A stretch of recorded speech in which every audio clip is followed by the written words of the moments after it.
Okay, I think we're going live. Just gonna need a second to make sure that everything looks right. Okay, yeah, it says that our connection's good.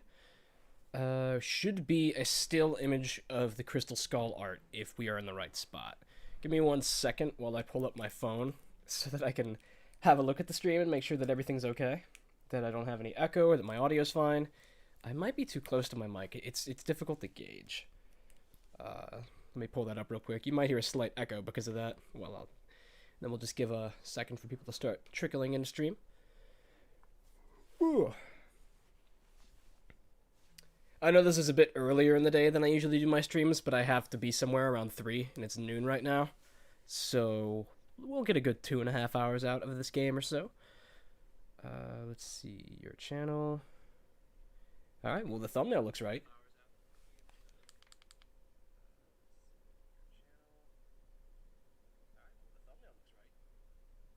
Okay, I think we're good. My cat is resting right next to the mic, but he doesn't seem like he's going anywhere anytime soon. So he shouldn't be a problem. Real quick, let me just move some windows around. My audio gain looks like it's okay. Okay, time for the big jump. I'm going to see if I can't go to full screen without messing up the aspect ratio. So fingers crossed. And here's my center of operations, my desk. That's right, there's no theme song in this game. If you want to know And what's the difference between full screen 1 and 2? Anything noticeable? Yeah, that one. The bars are weird. I'll do full screen 2. This game's better with the black matte color. All right. Particulars of how I do what I do, take a look at the book titled How to Be a Detective. It's real helpful. Andrew's in chat, Brooke is in chat, Wildflower Journey's in here. And be sure to check out my scrapbook. I put memorabilia Best kind from of all push my past notification. cases in there. All right, Nancy, we've heard it all before. Let's just skip through this dialogue. Okay, let me set that down real quick. Okay, so real quick, let me just do one last check of the stream. Are we still on? Okay. Why does it still say that we're on the settings screen? I'm not on that. Give me 1 second. I'm going to go to window to make sure nothing got messed up. See, this is why I like to have a little bit of a leeway time when I begin a stream to make sure that we aren't going to have technical difficulties like this. And regardless, we still do have these problems. Okay, what if I just play in windowed? I mean, it doesn't make any difference for you guys. Yeah, that might work. I might just want to be closer to the screen at some times so I can see things better. Doesn't matter. Anyways, welcome to the stream, everybody. I think we'll go ahead and officially start the stream here. So, it is October 2nd now, and I am looking to play a variety of the spooky ND games this season. We held a poll earlier this week to see which one I would start with, and Crystal Skull won with about 36%. It was a pretty close victory to Thornton Hall, so Thornton Hall may be the next one we play. I'll probably throw out another poll anyhow. We'll play a good 3 or 4 spooky NDs this month. And apart from that, of course, we'll also just play other spooky games for the season. So, this game, Legend of the Crystal Skull, this is game 17.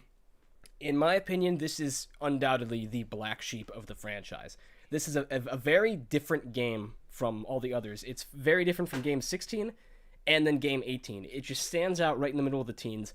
It has a very distinguished style to it. Did we lose our sound? What happened? Something weird's going on. Okay, it's back. We're good. Yeah, so this game, it's definitely sticks out in the franchise. One doesn't fit in with the others, but it's a phenomenal game. This was actually the first Nancy Drew that I ever played. Same with Julian. We played this one together when we were like, I want to say 7 and 9 years old. I was the younger of those two. And, it's always a fun replay. This is genuinely one of my favorite games. Although, you know, it's not perfect. So, you know, like, the first thing I can say about how it's a little different is that there is no music when you start up the game. I think it might be the only game that doesn't actually have the Nancy Drew, you know, mystery theme jingle that it begins with. So that's one thing that'll distinguish this one from the rest.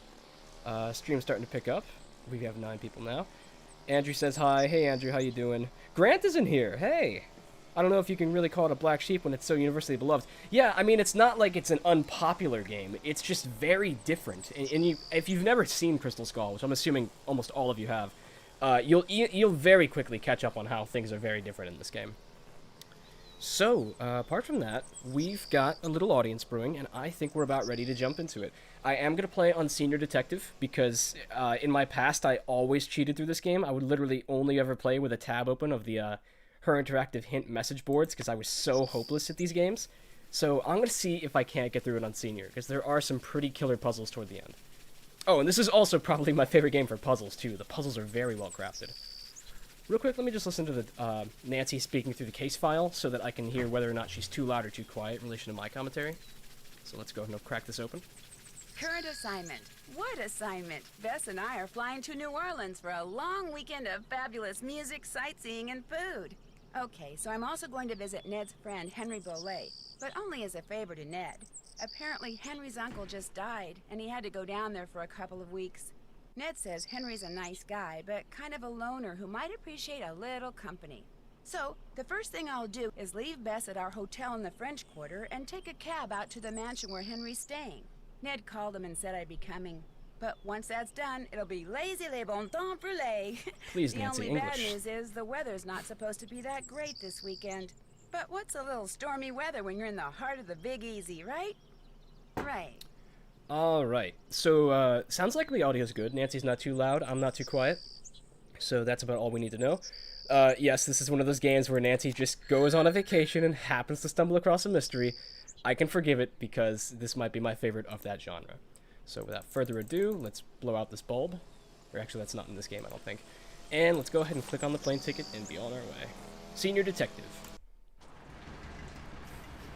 Warning, it's best to play this game in a dark room. If it's daytime, draw the shades. If it's nighttime, turn off the lights. You know what? I actually need to draw the shades. Give me 1 second while this cutscene plays. Gotta have that authentic Crystal Skull experience.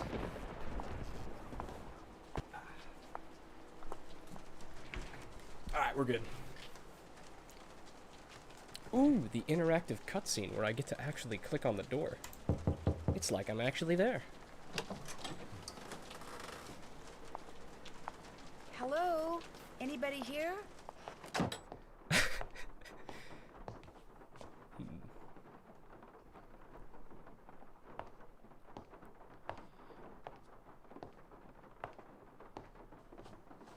Hi, the door was open.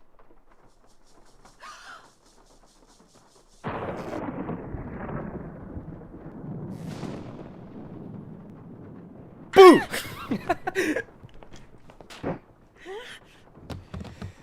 Oh, man.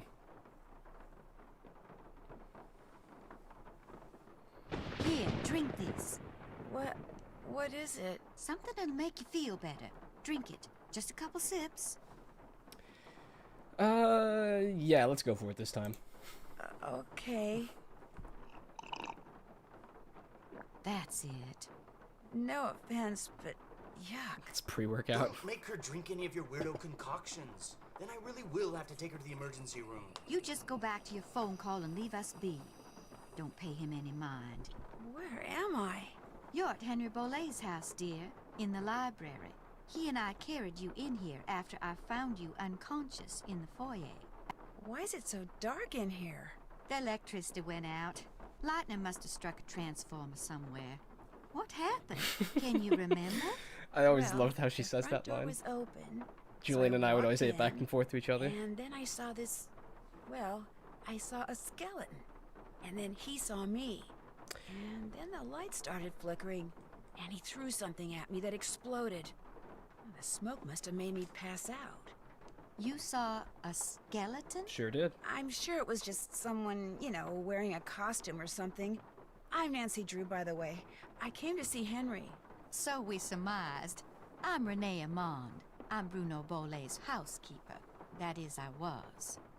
This skeleton that attacked you, perhaps we should call the police. No. No emergency room, no police. Things are complicated enough as it is. Henry's feeling a mite overwhelmed. Well, you are looking much better, so I'm gonna get back to my plant potting. You need anything? I'll be outside in the garden. I should call them and keep them on hold for 5 hours and see how they like it.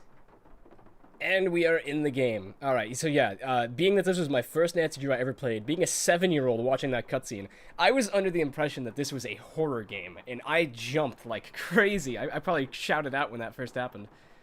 Julian probably did too. I don't know if he was with me the first time we played this. But yeah, always loved that entering, and I love the opening dialogue too between Renee and Henry, who's off screen. Such an excellent way to establish the world building of this game that, you know, they have very natural dialogue that just seems right, like it fits into the world. So here we are in the study. This is Bruno Bollet's old estate, as they said in the case file. Chad had a couple things to say. Does taking the drink make any difference? No, actually. I think it just affects dialogue with Renee later on. But as far as gameplay choices, there's no butterfly effect or anything, so that's too bad. Otherwise, welcome to New Orleans, everybody. It's a cozy, rainy day inside the Bollet estate. And so we are going to be chilling in here and start off our mystery with a chat with good old Henry Bollet, the man who we are out here to see. So, Nancy, nice to meet you. Ned sent you here to check up on me, huh? Yeah, he did. Do you mind? Not really. Ned's a nice guy. I mean, I really don't know him that well, just from school. But when I mentioned that my only living relative just died, he was all like, "Yeah? How you feeling, man? You doing okay? Wanna talk?" Of course, I guess I do come across as a little needy sometimes. Someone help settle a bet for me real quick. What is this thing he's got on his hand right there? Is that like some sort of weird fingerless goth sleeve thing, or is it like just a sprain and he has like a splint on his hand? I've never been able to figure that out because, like, if it was, you know, some sort of decoration, I don't know why he doesn't have it on this hand either. Yeah, I don't know. It kind of fits his aesthetic regardless. You look pretty busy. Great Uncle Bruno named me executor of his estate, which means I have to make sure all his bills are paid and debts taken care of so his assets can be distributed. Unfortunately, he couldn't have cared less about little things like keeping records or balancing checkbooks. Dealing with his creditors and their lawyers has been an absolute nightmare. He made you his executor? You two must have been close. Not really. Fingerless glove, My says parents Kalina. died Oh, well, in a Kalina would car know. crash Hey, Kalina, how you doing? Since I had no other relatives, he took me in. Or should I say he shipped me out? Boarding school, summer camp, military school, college. He may have looked after me, but he never spent any time with me. I didn't know him at all. John D says, is he wearing nail polish? He might be. Thanks for stopping by, Nancy. I can't tell. And now you can report back to Ned that I'm fine and go enjoy New Orleans. The HUD's in the way. I can't see, genuinely. It looks like he might have something on there. Oh, I love this line. I sure can, but I'm not going to. Not until I know who that skeleton man was and what he was doing here and why he knocked me out like that. Look, I can understand you're not wanting to call the Oh, no police, way. but somebody should investigate. And since playing detective is kind of a hobby with me...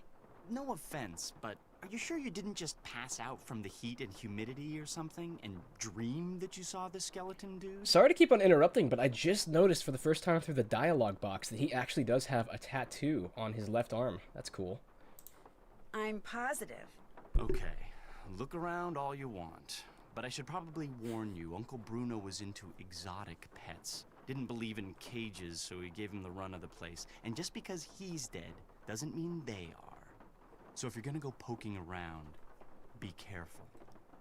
That's such a great line to end the conversation on. And I love his little animation there where he just turns around with his computer. Yeah. I also love how Iggy the iguana is just dormant in the study for so long. Like, that was the first thing that I remember my brother and I saw when we played this game. We're just like, isn't that like a lizard right there? And we were just like, nah, it must not be, or else Nancy could do something with it. And we just figured it was like a toy or something. But sure enough, we'll get to him eventually. So here we have some of the prestigious awards of Bruno Bollet. What is this? Miniature Modelers of America, 1985. Same league. First place. He got first place in 86. How about that? Oh, first place in all these years. Wow. Man, he had quite the racket going for the miniature modelers. Would you look at that? A low rolling noise. Huh. I guess only on Junior Detective Nancy has a line there about the glass eye. Oh well, we'll bring it up with Henry next time we speak with him. Otherwise, let's go ahead and get a nice walk of the Belay Mansion. I saw somebody comment the other day, and it kind of ruined my perception of this place. They said, the Belay Mansion is one of the most weirdest architecturally designed places I've ever seen. No kitchen and no bathroom. And it stuns me that after like 10 years of having played this game, I've never actually realized that this place is so illogically designed like that. It's kind of ridiculous. Oh well. I mean, maybe it is the South. Maybe they have like an outhouse somewhere. No washroom, yeah. Oh well. I mean, this is, you know, just continuing the streak of Nancy Drew games that do not have kitchens in the mansions. Oh, the coffee table puzzle. This thing's actually pretty difficult on Senior. It's probably going to take me a couple of tries. Let's get a quick look around the rest of the living room. We've got the Book of Names. Halbjorn, Govad. Man, the best thing ever is just when you're doing the puzzle that involves this and you just have to read every single name because you can't remember the solutions. That's an experience. And here we have the Belay Cemetery, filled with Easter eggs of past games, although I don't know what this one refers to. Sorry if I'm still sounding a little bit congested. I'm getting over a cold. Here in Cleveland, the temperature just went from like 75 to 50 in a matter of 12 hours, and so everyone's sinuses are really taking a hit right now. The little crypt puzzle. I wonder if I need to know the solution before solving this. Would probably be a good speedrun tactic to know that. Yeah, another thing that I always loved about this game is that as far as NDs go, it's very, very non-linear. I feel like you can play a lot of this game out of order, and that always was a lot of fun for me, because another funny thing, when my brother and I used to play this one, we were so young that we didn't understand how the load and save game features worked. So every time we sat down to play this game, we'd start it over, and probably, you know, before beating it, had started and played through the beginning of the game about 20 times, and we would always just see how far we could go before we had to leave, because, you know, we only played off of our grandma's computer, because we didn't have a computer at our house. Okay, let's give this puzzle a try, although I expect to not get it right. We've got 3 balls and 4 laser beams to block. So I'm going to go ahead and see if I can't move that one up there. Probably already messed up, to be honest. We're going to need to begin with blocking the first laser up here.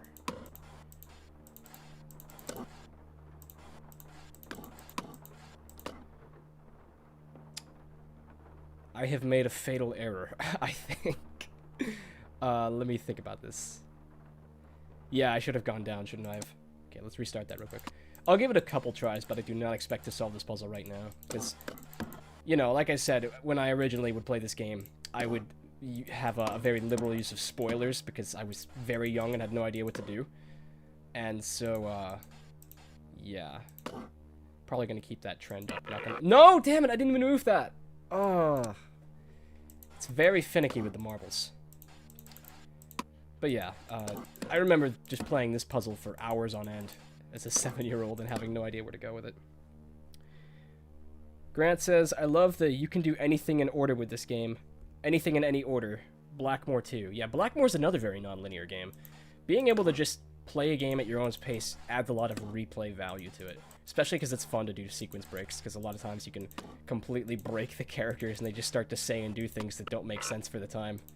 Like, Mrs. Drake, I believe. You can get her to start talking about, wow, I messed up again, didn't I? Because I wasn't thinking ahead.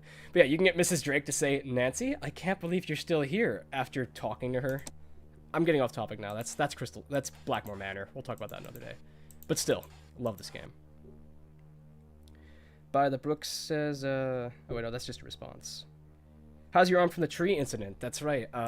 My arm is better. My left hand is still a bit, you know, finicky because there's so much I actually have to do with my hand. It was just a sprain, which I'm very lucky for. Because it could have been a break. It could have been an absolute break the way that the tree came down on my arm.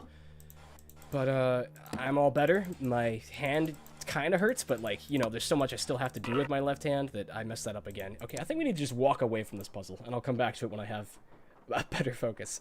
But yeah, the tree came down on me really hard. The brunt of the blow was saved by my rifle. And we even got the stock of the gun repaired, so it's already back in order, back in ship shape. Zeeks, that's right. There's so many lines I'm used to Nancy saying that I guess she doesn't say on Senior Detective, because I'm pretty sure she remarks about this ordinarily. But yeah, I'm all better. I'm back at the gym, so if that's a gauge for you of how good my healing's gone, it is for me, so things are back to normal, and I am glad. Glad and lucky. I love this game even more now, says Kalzang. Stupid Tucker should have removed the tree. God. Kaylee's dad has removed it now. I won. I outlived the tree. Oh, almost missed this crucial detail. Our clue from Mr. Skeleton Man. An engraving of sorts. This one looks like it was done with charcoal. Oh wait, yeah, it was. I was for some reason thinking that we're supposed to use a pencil later to do the engraving. And here we have an array of very strange pictures, and one of them is missing. I love this dude who looks like Dracula, and he just has a toothbrush. God, the Bolle family tree is so weird. I'm sure Ranger Akers is going to have a friendly chat with Tucker, I am certain. Alright, we can go upstairs too.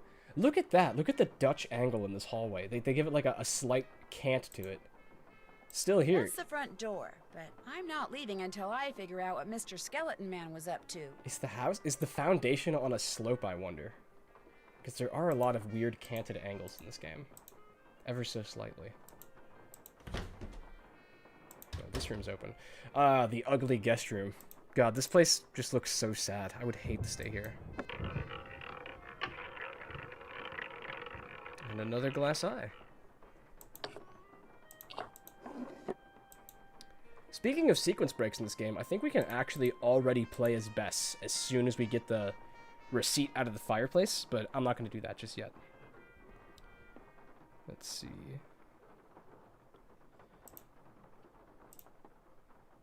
Still don't get why the lollipop girls are there. Yeah, with the weird picture down there of the two girls with the lollipop. I guess that they were like some twins of the Bolle family. They never do explain what happened to all those family members, because, I mean, it's implicit that they're all dead if Bruno is Henry's last remaining relative. I suppose they lived a long time ago. Oh, and the grandfather clock, of course. This puzzle drove me crazy, because... we'll get to that puzzle when we get to that puzzle. I'm determined to solve it without spoilers. Same goes for the damn bookshelf over here. This thing with all the dentistry. This drove me up the wall as a kid. And we don't have a task list, do we? Yep. All done. So that's really gonna put my mettle to the test when it comes to solving these puzzles like a true senior detective. I can already tell it's gonna be a struggle. Alright, let's have a step outside. I love the gardens here. I think the rain is such an integral part of the game. Oh, people are talking about the end game right now with the lightning strike out of nowhere. Yeah, Top Gyal, that's I'm probably mispronouncing your username. Sorry about that. I have no words for that because it's just like a complete Indiana Jones contraption. It's complete luck. Nancy, welcome to my little lantern-lit corner of the world. Oh, it looks like you like to grow stuff. Looks like you like to grow things. I do indeed. Herbs mostly. And because I'm in constant need of them, I grow them in pots. I love this line. There's nothing quite like cooking with fresh herbs, that's for sure. I don't use these herbs for cooking, darling. Da-da-da-da-da. Did you and Henry have a nice chat? We talked. We talked. Henry's a very morose, very negative young man. Very cunning, too. In fact, I'm fairly certain that he's been selling off Dr. Bolle's belongings on the sly. Ooh, it's a heavy accusation right there. What kind of belongings? Just little things, odds and ends, really. But the lawyers made it very clear that no assets were to be liquidated until all of Dr. Bolle's affairs are settled. According to Dr. Bolle's will, Henry is to get 30% of the estate. Dr. Bolle's physician, Gilbert Buford, gets 30%. Our Lady of Route 57 School of Dentistry and Cosmetology gets 30%, and I am to receive 10%. Well, 10%'s not bad, considering that you're just the gardener.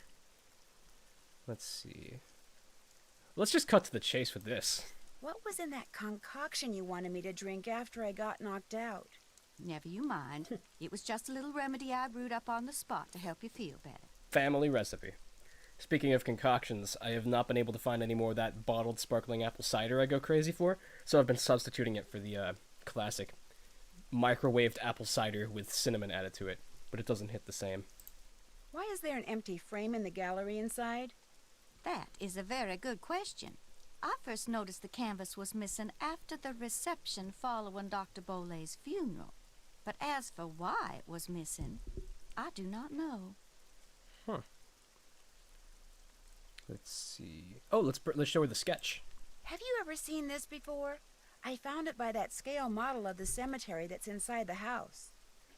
It's a mystery to me. I suggest you ask Henry. He leaves things lying around all the time. I guess it figures I won't notice amid all the other clutter. But I do. I notice everything. How else may I be of service to you? Let's just leave her for now. We'll come back and ask her more stuff later. I'll leave you to your potting. One more thing. I, too, have seen the skeleton man. After Dr. Bolay passed that night, I saw him in the hallway. He was there, then he was gone. So you best be careful, Nancy Drew, because if it was Mr. Death, and I truly think it was, he's come back.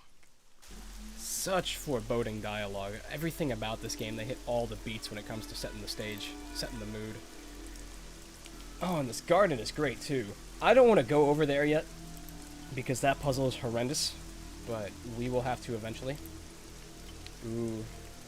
This always scared Julian and I to no end, because we would always just reach down and get bit by the spider. I don't think anything happens if you do it once. Ah! Yeah, okay, that shit was scary as hell. Oh, and we have all the piano strings, too. Where does the scale start? Okay, middle C.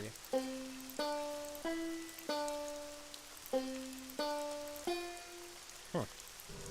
Yeah, I have no idea how you're supposed to do that without the subtitles. It'd be impossible. Looks like daffodils or something. I don't know plants very well. Ah, the painted conch, the first of many.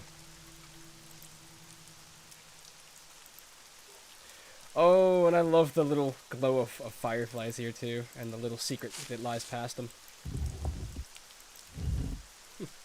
Those rocks will become far more important than you could know later, I assure you.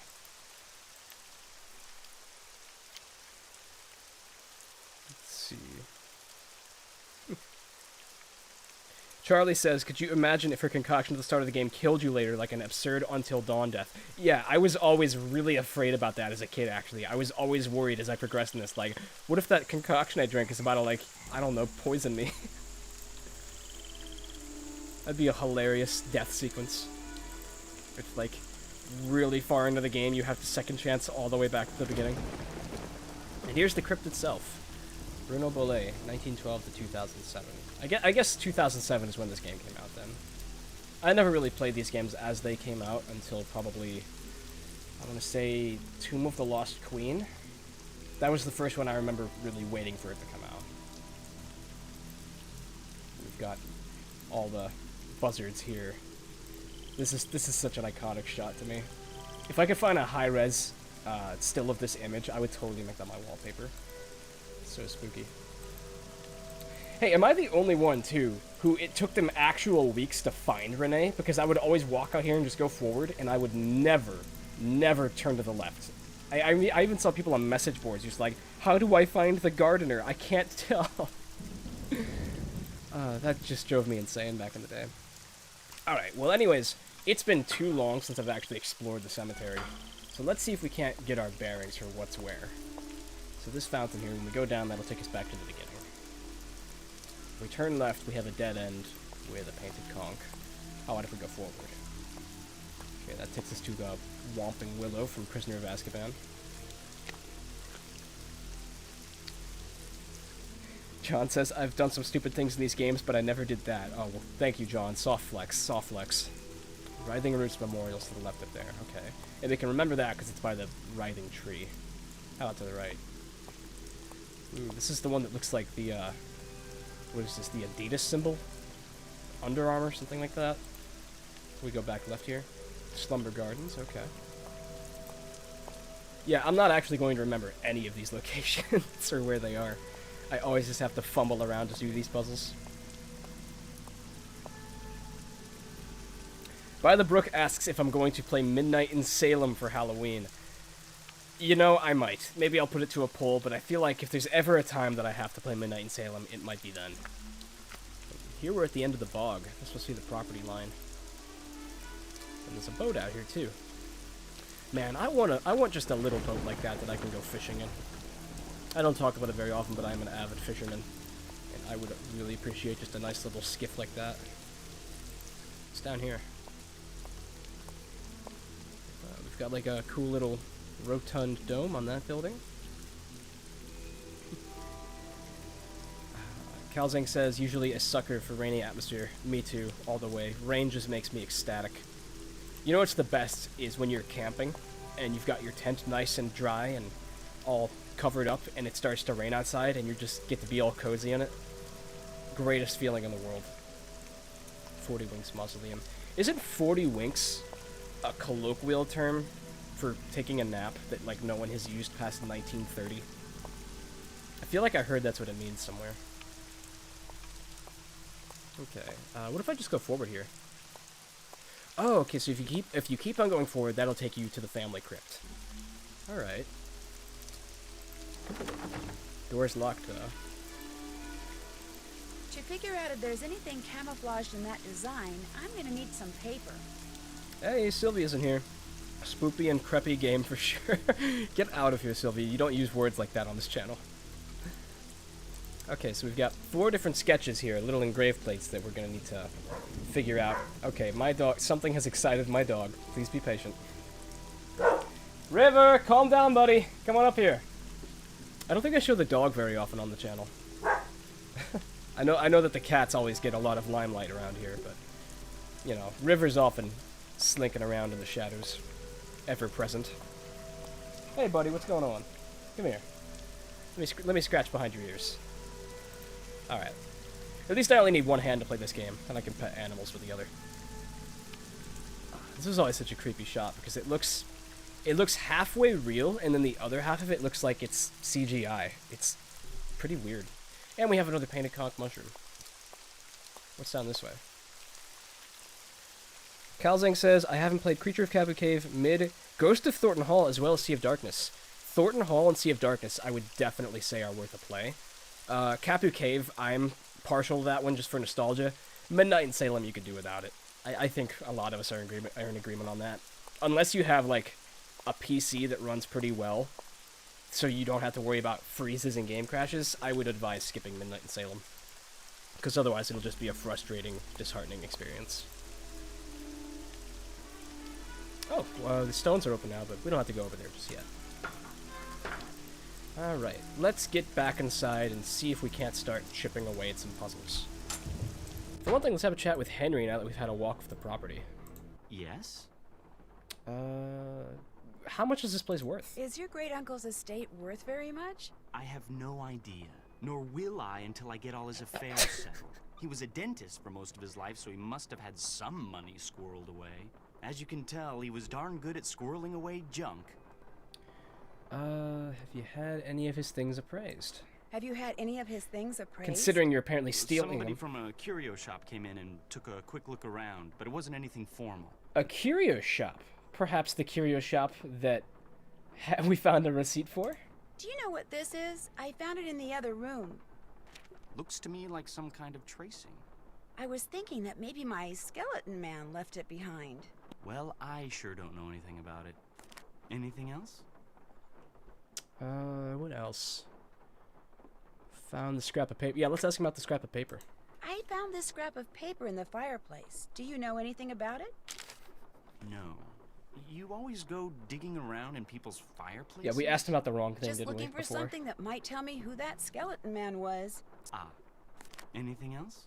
Yeah, sorry, this, I have one of those dogs who, if you don't pet him, he starts to growl at you. So I'm a little bit distracted right now. Let's ask about the model of the cemetery, because it sounds like Bruno was quite the model maker. Why is there a model of a cemetery in the other room? Because Great Uncle Bruno used to oversee the cemetery next door. Made that scale model so he could keep track of where everything, or should I say everyone, was.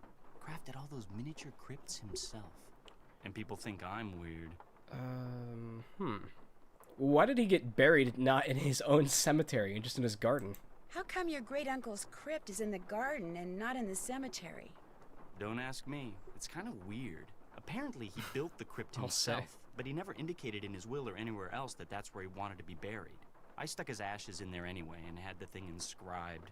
If that's not what he wanted, too bad. It's a bit of a cold send-off right there. Let's ask about the paper, too, because we do need something to make new sketches with. Do you know where I could find some plain paper? Sure don't. Try asking Renee. I'll stop bugging you for now. I'll stop bugging you now. Whatever. By the Brook asks, what wound up winning the vote for the best cemetery? You know, that's a good question. Let me check the poll real quick, because I have the channel pulled up on my phone. Because that was a pretty cool poll. I liked that one. Oh, sorry about that. Bumped the mic right there. Okay. Maybe we should give another try at this coffee table puzzle. Real quick, let me scroll down through the past updates. Let's see. Spookiest Indie Cemetery, Black Rock Island 1. So that was the cemetery from Ghost of Thornton Hall. Interesting. What breed of dog do you have at Vote for Holt? You have a cat too, right? Yeah, my dog is an Australian Shepherd Border Collie Wendigo mix, we like to say, because he can be very snappy around strangers, but he's a nice boy. And then I have two cats. I have Twinkie, who's the one that's on my desk right now. He's been very patient and quiet with me, which I really appreciate considering that I'm in the middle of a video. And Twinkie is a Maine Coon, which means that he's like really fluffy and gray. Oh, the Secrets Can Kill Aunt Eloise house music. And then I have Mr. F. He's the orange tabby that you usually hear. He's the noisier cat. Yeah, he's the fat orange bastard who's always crashing my videos. So, gotta love Mr. F. And Twinkie. And Riffy, you gotta love all of them. Good cats. And dog. Oh, that's right. I totally forgot there's a glass eye in here, isn't there? Oh, that shit is so creepy. Can you imagine wearing that in public? Sylvia says, need a toy like that. Yeah, I feel like...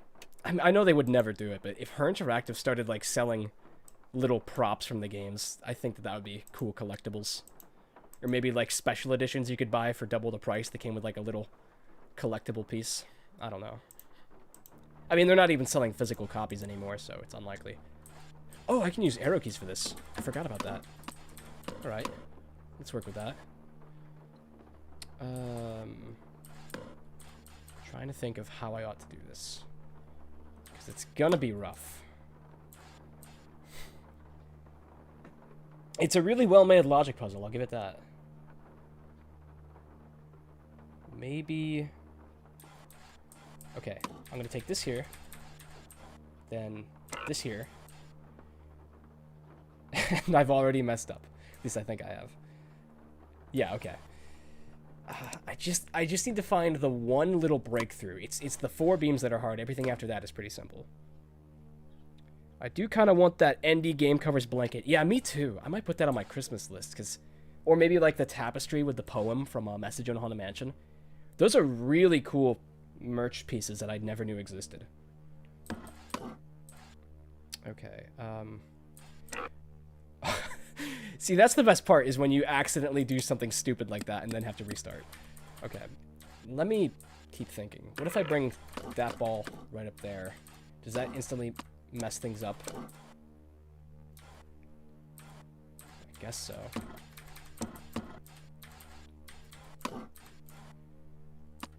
I can't bring that down now, can I? Nope. I'm sorry if you guys are like really good at this puzzle and you just have to watch me struggle through it. I mean, it's just for a glass eye. If we wanted to, this could be literally the last puzzle we do in the game before endgame. There's no real rush. Okay. What if we... Damn it. God, I am so bad at thinking through this stuff. Okay. Let's bring it up here again. And then we want to go up. And then bat it. And then we'll do it again with that. And I'm trying to think. I don't think there's any reason... okay. What I need to do first, I need to find a way to get these two balls on the bottom, these two, up top without sinking them. So, maybe I will bring this here, and then that there. Okay. This could be something. I guess I have to go up and then to the left, and then that, and then this. There's no way out. I just... How did I ever solve this? I know that I solved it before on Senior Detective, but how did I do that as a kid? Henry Boulay spotted in the live chat. Kalina says, I kept the Her Interactive blanket. LMAO, it has had more marketing for it on my own channel than Her had. Oh, that's great. Okay, what if I try bringing it way up top? Once I get the brown ball in... Oh. Oh, wait, I think I might have something here. Maybe not. What if I just do this, and then that, and then that... Okay, so that's one way to get the first one out. But hey, now I've screwed over this ball. Might as well just back that into a corner while I'm at it. This is such a well-designed puzzle. I love these little puzzles that feel like the sort of stuff that they gave you to work on when you were at the doctor's office. Okay. I'm thinking. This is still retrievable if I put the ball there. And then I'll bring this up. And then this up.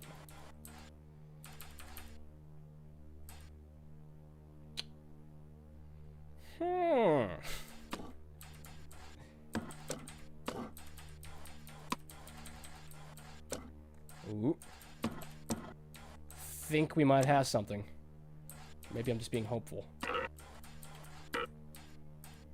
I need to get it down just a little bit is what I need. I missed an opportunity to bring the ball up from the bottom. Alright, I'll give it like 2 more tries, and if I don't make a breakthrough, then we'll come back to this yet again later. So I think I'm onto something, though, where I need to bring this one up. And then that there. And then this up here, too. Okay. And then, can I get away with this, where... Oh, wait, no. That just... Okay, so I can't bring that ball up from the bottom. Give me a second. I think I might be close to something.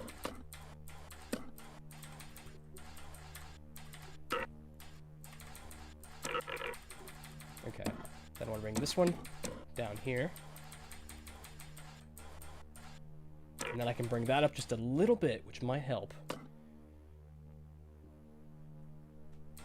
Okay. Yes. I think I see it. So now I can manipulate that. Bring this up. Wait. No, damn it. No, I think I made a mistake. Oh, no. Okay, but I was really close to something there. Okay, one more try. I feel like this puzzle might have multiple solutions, honestly. So if I bring this way up here, and then that goes up there, this goes right under it. I just can't have marbles placed consecutively, or they become unusable. So let's just pop that there, so it still remains in play, though not immediately. Why did I do that? Damn it. Okay, I promise. This is the last try, and if I don't get it, then I back off. I have a problem. And it's called sucking at this coffee table puzzle.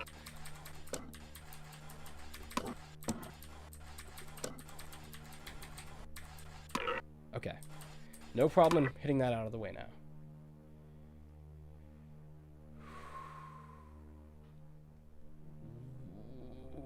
need to get this one up by 1 is the problem.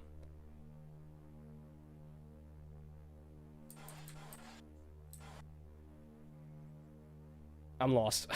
All right.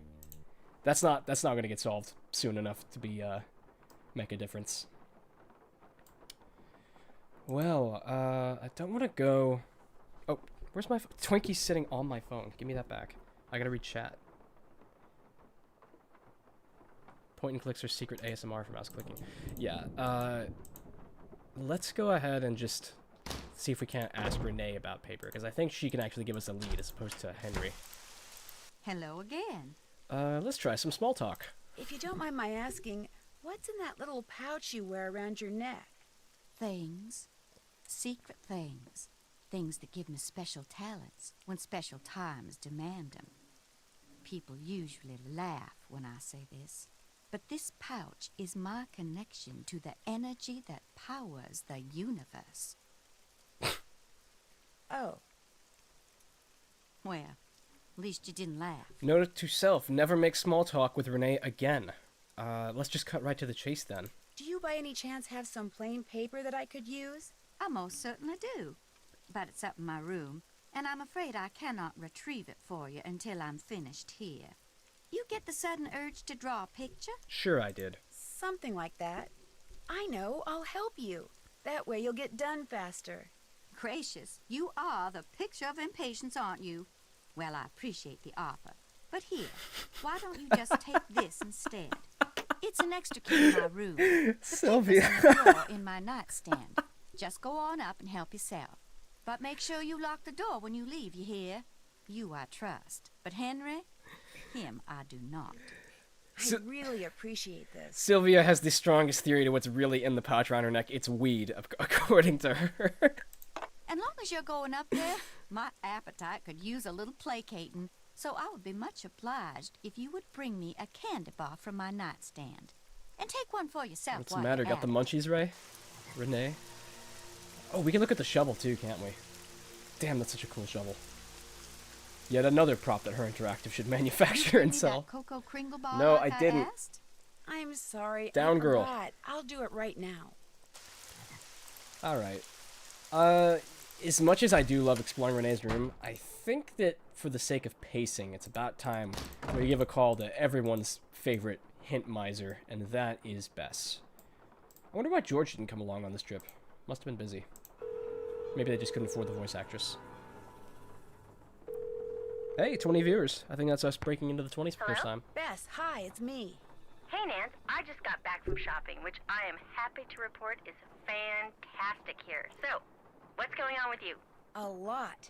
A lot is in a whole bunch of fun stuff? Let me start by telling you what happened when I arrived at Henry's house. I walked up to the front door and discovered it was open. So I walked in. This was such a shock to Julian and I the first time we played this, and we realized that we could switch characters. You were knocked out by a skeleton wearing a red ascot? Someone dressed as a skeleton wearing a red ascot. Although the housekeeper here thinks it really was a skeleton, Mr. Death. But then, she's a little strange. You think it was a burglar? I'm not sure. I caught him or her sneaking around the scale model of a cemetery. And later, I found a tracing of something right by it. So if I could just figure out what it's a tracing of, and what, if anything, it has to do with that model cemetery, I might be able to figure out who Skeleton Man is. I know that tone of voice. You're not leaving there until you've done just that, are you? Oh, I also found some kind of receipt in the fireplace that may or may not be a clue. What's it a receipt for? That's what I need to find out. See, it's half burned up. All I can read is the receipt number and the name of the place it's from. Zeke's. Zeke's? You gotta be kidding me. Why? What do you mean? I mean, I'm sitting here on our balcony in the French Quarter looking down at a place across the street called Zeke's. No, that's not lazy storytelling. Right. So go over there and ask whoever's behind the counter what receipt number 21-3872 is for. I promise, it's perfectly plausible. That's not Deus Ex Machina. No way. Beth, I'm not good at that sneaking around stuff, Nancy. I get nervous, my tongue gets all knotted up, my palms sweat, to say nothing of my armpits. Beth, receipt number 21-3872. Just go in and ask what it's for. No big deal. Maybe not for you. Beth, you can do it. This is not gonna end well. I just know it. Okay, I'll call you as soon as it's over. I'll be waiting. Wow, that was actually perfect timing with the call. I'm gonna bump the music up, actually, because this game just has such good music. No, why is it playing the title menu? Okay, good. I thought it was gonna keep on playing that. It was so weird. Hey, let's go get some gumbo first. Shorty, who's on parole. Good to you. I got a voice change, I see. Granny Pumpkin's Cajun Cookin'. New Orleans tradition since 1957. Alright. Oh, man. I don't know if I mentioned it before, but I am actually... Know what you want yet? Yes, I'm aware. I am absolutely in love with Cajun cooking. It's easily my favorite kind of food. I'm kind of bad at cooking it myself, but when I can, I try to make stuff. Usually gumbo or jambalaya. So I'm gonna go for the crawdad. Eat up. Oh, that looks so good. It honestly is like shrimp, but with extra steps, but it still just tastes great. And next time we'll get some of that fuego in here. I should do a poll on the channel to see who orders what from the pumpkin Cajun cooking. Usagi says New Orleans is small after all, and also that Renee has to lie about the weed pouch so she's not asked to share. And KR says, just found your channel a few weeks ago and now watching all your videos. Love the ND content. Glad to have you, KR. Let's see. Might as well just get right down to Zeke's. Oh no. The happy music went away. Okay. Well, welcome to one about the weirdest places you ever visit in the ND games. We have the deep sea diver's helmet from Scooby-Doo. Oh my gosh, I love this cabinet here. Crying powder.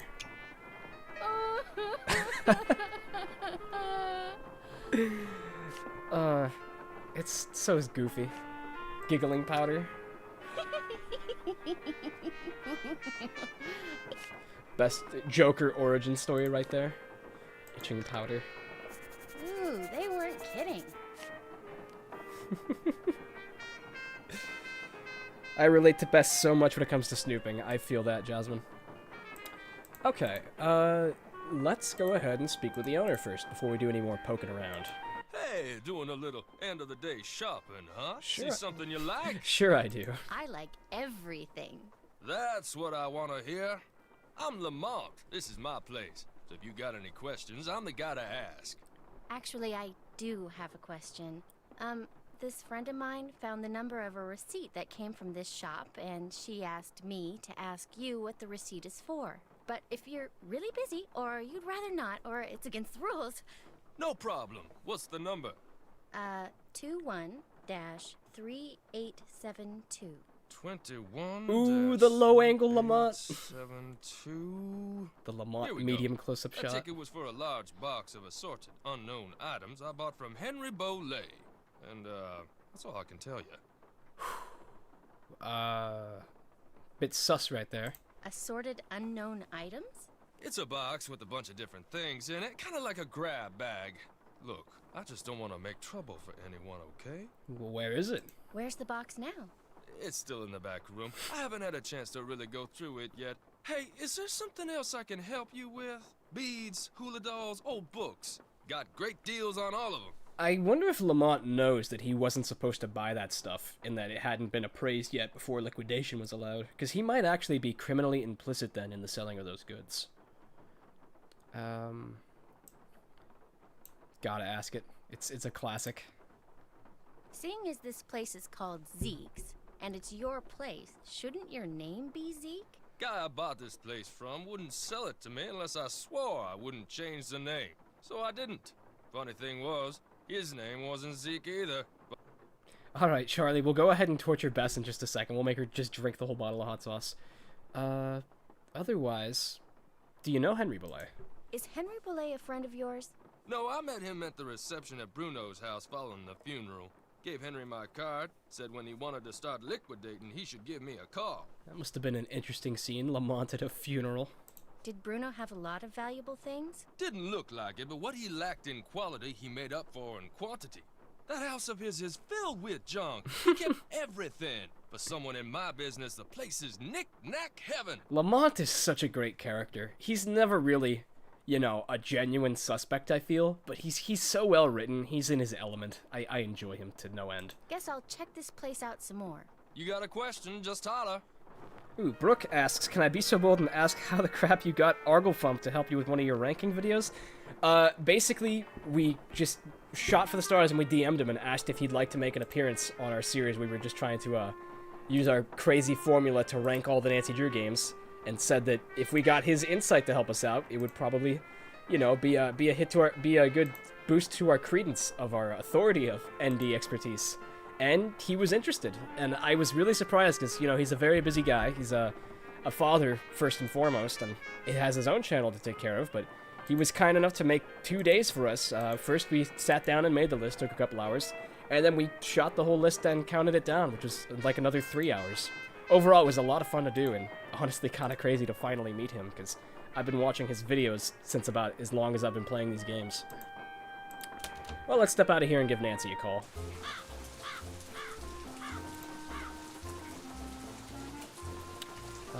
Here we go.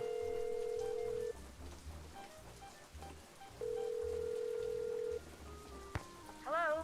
Good news and bad news, Nance. I found out that the receipt is for a box of stuff that Lamont, that's the guy who owns Zeke's, bought from Henry Bollet. No kidding. What kind of stuff did Henry sell him? That's the bad news. The box is in a back room, and it contains assorted unknown items, and that's all Lamont would tell me. Said something about not wanting to get anyone in trouble. So, looks like that's that. No. You've got to get into the back room and find out what's in that box. Which means you're probably going to have to, you know... Oh no, I'm not going to snoop, Nancy Drew. I told you, I'm a lousy snooper. You've got to, Bess. The place could close by the time I got down there and tried to do it myself. And knowing what's in that box could be really important. Could be? I'm supposed to risk life, limb, and liberty for something that could be important? Bess is so Yes, overdramatic. I no, love her. I mean, Bess, please, just find a way to distract this Lamont guy. Look through the box and leave. You can do that, okay? You owe me, Nancy Drew. Oh, do you owe me? You're the greatest. You really are. Drops the mic. Osmanthus says, thanks for playing my fave Nancy Drew game for Spooktober. I'm a New Orleans native, but now living in Colorado. Love your vids. Thanks, Osmanthus. This is... You know, I could probably hazard to say that this might be my favorite game too, but it's so hard to play favorites because it's like they're all my children. Besides Midnight in Salem, that's my bastard child. Alright, by popular demand, let's make Breast Breathe Fire. That's some good looking jambalaya. Whenever I cook jambalaya, I always have such a hard time keeping the rice from sticking together because I never know when to put it in. Ooh, that was hot. Man. Eat up. Oh, I forgot to put the hot... Oh, that's right! I forgot about this glitch. If you, Talk about spicy. You know, I'll back up and show it to you again in good time. Enjoy. If you start eating and then throw the hot sauce on as you're eating it, like this, then it'll glitch and you can still eat it Talk about spicy. once it's empty. And if you do that, it black screens. And I remember the first time I did that, I was so worried that I'd crashed the game without saving. But I think you can just back up. Yeah, and then you're good again. So yeah, that was always kind of goofy. Gumbo, please. Dive in. Oh, that's some...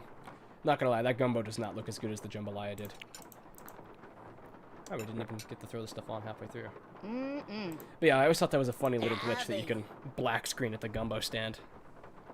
I need to do a collab with Arglefump now that I am not a her employee. Kalina, I'm sure he'd appreciate that, because, you know, he still is a very active community member. Good old Mr. September. Talk about spicy. I was so tempted to introduce him as Mr. September on that Bowl episode. of gumbo, please. Knock yourself out. Alright, this ought to be enough to get Bess to breathe fire. Alright, go for it, Bess. No? Knock yourself out. Just a little more.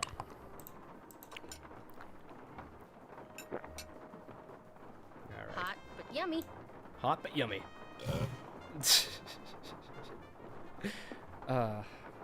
I love a good little jokey Easter egg like that. I feel like a developer probably just thought, hey, wouldn't it be funny if we put in this little frame that'll cost us nothing, just to reward players who gorge Bess on hot sauce? Alright, let's take a little look around before we get into the puzzles, because there is so much cool stuff here. Mystical toast. What does this even... Is this literally just toast that has, like, weird things burned into it? I guess so. And then we have like a freaking moonshiner's shack right there with all the twisty tubes and bottles. Should be a flaming Easter egg for Bess's inventory. This game did have a couple of good Easter eggs. Ooh, you know, speaking of Easter eggs, I believe we can find our first clue for one right over here in the mummy's coat pocket. There it is. This is a clock puzzle, one of many. I'm going to go ahead and just take a picture of this. I don't think I've ever been able to solve this, really, because I'm so bad at figuring out what is and isn't supposed to be a number. And you know what especially screwed with me? Was that I could never figure out if heaven, when they say heaven, like right here, is supposed to mean 11 or 7. That always screwed with me to no end. So I guess we'll have to try it with both of those. Otherwise, yeah, he just has a mummified corpse in his shop for sale. So, that's pretty cool. Hey, Aeolus, how you doing, buddy? I see that the Penvillans have been liquidating their estate to a pawn shop in New Orleans, French Quarter. Alright, if we head over here, I'm pretty sure one of these is useful. We've got stinking powder. Ew, ew. Oh my gee, I didn't know about this as well. Oh, you didn't know about the mummy Easter egg. Yeah, that's just the clue to the Easter egg. We'll have to do the actual puzzle soon. And then sneezing powder. Here's what we came for. This might come in handy. You're damn right it will. Alright, so let's see. Whew, here we have one of the all-time great Nancy Drew puzzles. I will never forget how much fun it was to try to solve this the first time I played it. Because it's such a goofy puzzle, but it's so much fun. For those of you who've never played this game before, which I'm assuming is very few of any of you, this is the Rube Goldberg contraption. It all begins with Bess pulling on this helium tank right here. And then we need a reaction. That doesn't quite cut it. Okay, so it pushes on that board up there, doesn't it? No. The pendulum over here comes up, so we need to get the record player so we can have a needle drop. And then the needle drop will activate the hula doll. Yeah. They had to pay for all of Jane's legal bills. Yeah, I'm pretty sure that there was a couple of family affairs following Nancy's exit of Blackmore Manor. So once we have the hula doll, she will knock over all the tiny books, which in return will knock over the big book, which will act as a counterweight to fling, wait for it, the monkey skull up from here, which will then consequently turn on the fan. A great context clue to figure out where the fan goes is it's the only spot where there's actually an outlet for it. So that's an easy way to figure out one of the spots as a gimme. The fan will then, go into the rotary settings and blow the sailboat to the right, which will then gain a little bit of traction, gain momentum, and shatter the balloon, which will be inflated at the time. From there, the shattering balloon should, I guess, set off the teeth up there, which will then, chatter all about until it knocks down the bowling ball. Bowling ball will roll right into the accordion, and it will blow a sprinkle of sneezing powder right into the face of whoever stands on the stool. Let's see if I got it first try. Alright, come on.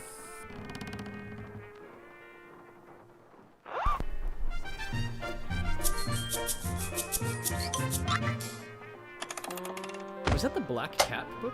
I thought it was.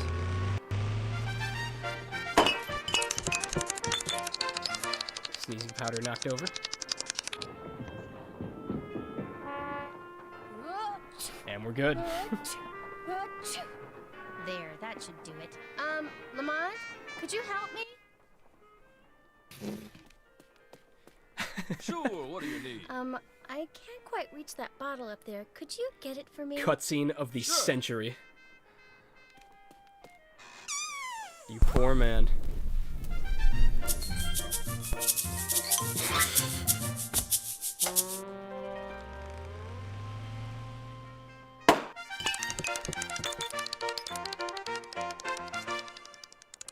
Imagine if the bowling ball just went off and smacked him right in the face. Oh no! Oh my gosh! Oh shoot! I'm sorry. I'll go get you something. What do you need? Nose spray. Back room. No spray, back room. Got it. get ready for the most wild sneezing fit of this man's life, because he is going to go on with sneezing literally until we're ready to leave. So, into the back room. So, we've got a pretty difficult puzzle here, actually, that I don't think I've ever solved legitimately, for one thing. I need to go through that box for Nancy, then get the nose spray for Lamont. Yeah, Sneeze Lennox right there. Stops people from sneezing. We think it works, maybe. Absolute snake oil. He might as well sell that and put it on his shelves. Fit in with the rest of his clientele. Okay, apart from that, I think there is a game over if you open the emergency exit, actually. Which is kind of weird. Lamont just gets completely duped by Nancy. Calzing says, I did not like this puzzle at all. That's weird. I feel like everyone loves the Rube Goldberg contraption. Cute dog. Bruno with Redacted. And the Iggy Iguana there. And, of course, the skeleton costume. Although this one's with a blue ascot. Nancy saw one with a red ascot. And then we have the box of mystery. Okay. So, basically, this is some weird convoluted code puzzle that I've never been able to figure out, because I've always remembered after the first time it is that the solution is Leben und Tod, which I don't speak German, but I believe it's German for life and death, or something like that. So I think I'll actually try to see if I can't solve it legitimately, or at least see how you get that answer. Real quick, I actually do have to use the bathroom real quick, but I think it'll be fun to just leave us here while I take a quick 30-second break, so that we can just let Lamont keep sneaking. So I'll be right back, everybody.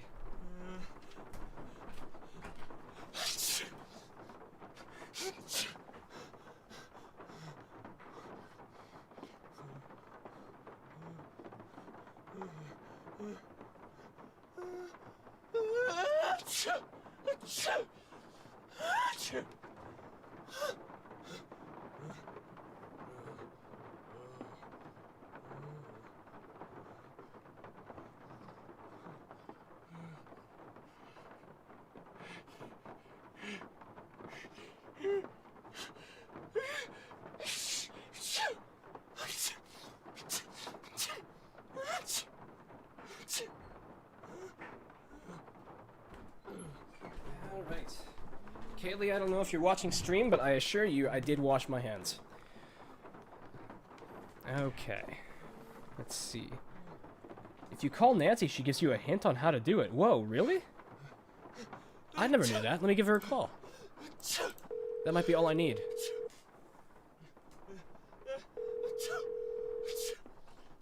Hello? I can tell you what's in the box of stuff Henry Bollé sold to the curio shop. Ready? Let's hear it. Okay, I found a really old photo. I've never heard of a this boy and a dialogue dog, before. Whoa. And there was a photo of an iguana dressed up like a pirate. What? Good call, You Calzing. heard me. And there's a costume in the box of a skeleton man. Really? Thought you'd like that. There's also a box that's locked by some kind of letter combination and that has two pieces of paper stuck Poor to it. Lamont.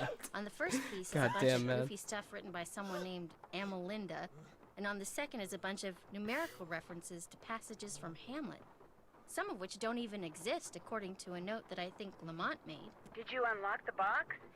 No, I have no idea how. Well, maybe there's something on those two pieces of paper that'll tell you. I'm not gonna open the box. Yes, you are. You have to. There could be something really important inside. Because of me, Lamont's out there having a sneezing conniption. I need to get him some nose spray before he breaks some part of his body I didn't even know he had. Bess, please. We've got to be thorough. And you've come too far to give up now.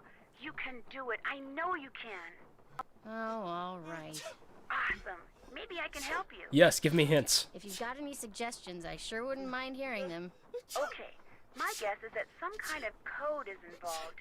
You said that there are numerical references on the second page? Yeah, to passages from Hamlet. Maybe all that matters is the individual numbers and what order they're in. Try applying the numbers to what Amalinda wrote. Like, if the first number's 3, write down what the third letter is. And if the second number's 5, I count 5 letters from there and write it down. Oh. Okay, I can do this. I won't call you again until after I've opened it. Okay, so let me take a look at this.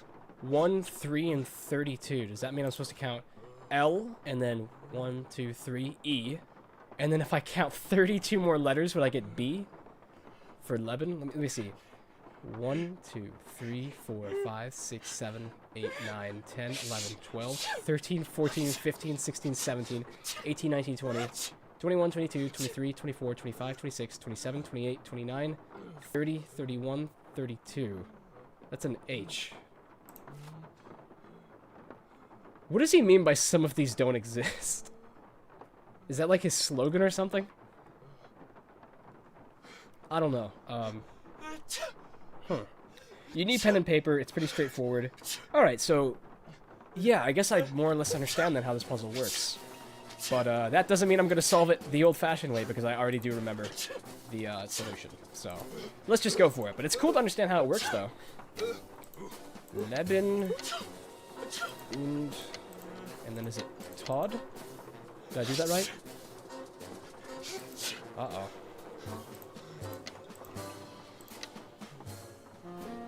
And maybe it's T-O-T? Oh no. Maybe I don't know it as well as I thought. Maybe it's B-E-N. And... finally, there we go. Wow, I got scared there for a second and thought that I was gonna have to keep Lamont sneezing for another 15 minutes while I write that whole thing down. 3 is 3 letters after I. Okay. It's E. Okay, I see. Huh. This is the first game with this voice actress for best, and her kept her for the rest of the games. That's right, this was the first one, wasn't it? Huh. Well, she does a great job.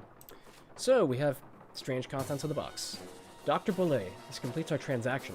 The Whisperer is now yours. Whoa, this is weird. Respect its power. I better call Nancy and read this to her word for word. As my grandfather found out, in doing, the skull often undoes. Bess, that is weird. No, I'll tell you what's weird.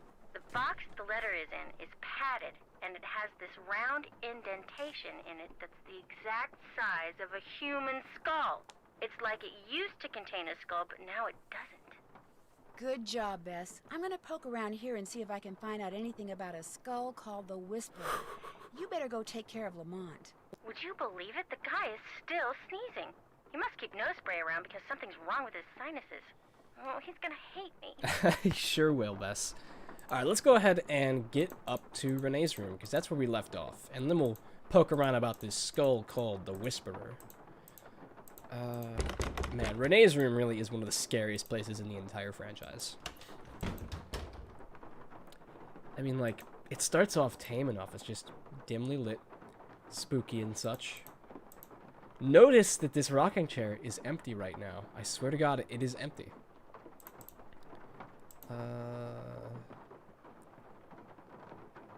And there you have it, okay? Renee is crazy. Oh my gosh, looks like it's drawn in blood. Little hat rack there. I used to have a hat rack like that, actually. Here's her little nightstand. And look at this visual environmental storytelling. Renee frequents Zeke's curio shop.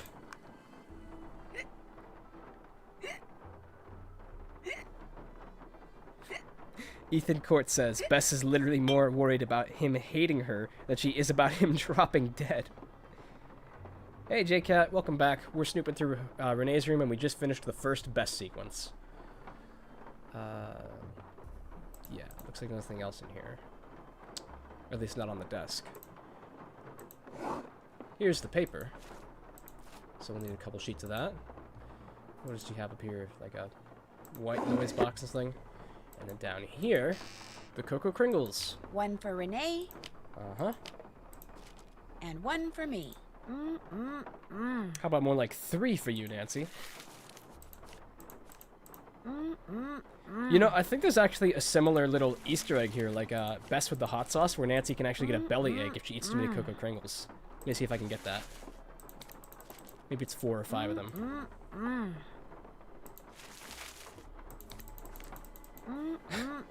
This is an unholy amount of chocolate. Yum. Uh-oh. Yep. So Nancy just vomits all over Renee's floor, even though there was a trash can right there. Good job, Nancy. Did y'all see that? Did y'all see that? Naughty Tina returns. Wow. Apparently Renee feels the need to use hiccup powder against her enemies. Yeah. Renee conceal carries hiccup powder. But yeah, this is Naughty Tina from Last Train to Blue Moon Canyon, and she has decided to materialize in the middle of Renee's bedroom. Oh, and we had the little voodoo box over here too. This puzzle's a little tedious, but I absolutely love the sound effects. Oh wow, did I just... That looks like it's 3 of the pieces I need for this one. I'll mess around with this for a little bit, but we don't need to solve it right now.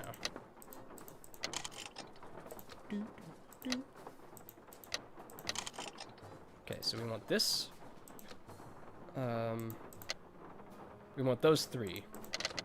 Or those 2 at least. Okay, and then we just need the 2 hands. Where's the hands?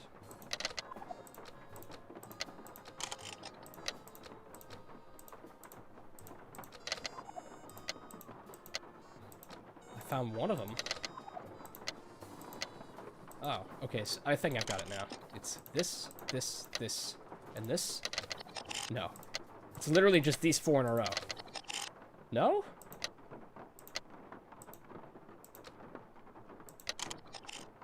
Okay. There must be something with both the hands on it. Oh, no, it's this. This piece is what we need. Okay. So this, that, and this. Okay, so that's one of the 4 done. Jack Sampson, best game in the series. Jack Sampson, your name is familiar, but this might be a weird question. Did you used to leave comments on the long plays and stuff, or the reviews, that was just in all caps, and you would leave like 12 comments per video? Because I used to lose my shit over that stuff. Someone used to do that, and I feel like it was you. There is a hidden Easter egg in there. Someone's gonna have to help me out with how to solve that, because I don't think I've ever gotten that one. You know, while we're at it, let's try this little clock puzzle that I got the thing for. I wrote about it in on my White for Cry in the bonus content page. Oh, on your site, my bad. I have a crack in my phone that was covering your text. No, that's Ethan Court, Jack Garrison, that's who it was. Yeah, so you remember it. Okay, so there are multiple Jacks among us, and Garrison was the man who would always leave non-stop caps lock comments on the videos. Oh, man. Yes? Hey, Henry, what's good? Renee says she noticed the canvas for one of the paintings in the gallery was missing shortly after Bruno died. So she says. All I know for sure is that it's gone. It was of my parents. Aww. I think it was painted in the garden out back. Renee doesn't like me. Wouldn't surprise me if she took it out of spite. I'll let you get back to work. Whatever. Hey, Jamie, how you doing? And, also, let's see, someone just mentioned something. Jax responded, no, he is not the Jack Garrison. Okay, so we've cleared the air on that. And also, would we ever do a collaboration with the Great Wizard Kitten, also known as Caitlin? I am familiar with Wizard Kitten, and I've never reached out to her because honestly, I can't think of anything I need help or collaborations for lately. Maybe a top 10 or something we'll do with her. If she'd be down, of course. This is me assuming that she can make time for us. Oh! What was that? I forgot we were walking into an iguana jump scare. Iguana Iggy. He's always in here stealing paper. He must be using it to build a nest or something. Look, I had all those books arranged so they fit perfectly in that box. Put them back in, okay? I don't have time. Kalina is also I open just to wanna collabs. look through this one book. Go right ahead. After you put all those other books back. You know something that we could collab on, honestly, that I've been thinking about, is that a lot of our reviews are really, really poorly made. And, you know, back in the day, we were editing them off of a Dell Latitude using, like, some ripped old version of Sony Vegas Pro. So if we were to reshoot the reviews, it probably would be fun to have, like, a lot of guests on for them. So, yeah, maybe you can lend some of your insight then, Kalina, and we'll have a reason. Otherwise, book sorting puzzle. It's much better than the Deception Island one because things actually fit into the spots more easy. Is that gonna fit? No, it doesn't look like it. I should probably just keep this long book out of here for now. These two are like reskins, so they can probably stick together. Will the long book fit up top? Yeah, it will. Okay, maybe we should just put it there. That one's slightly shorter than the others. That one's a decent fit. Will anything fit up here?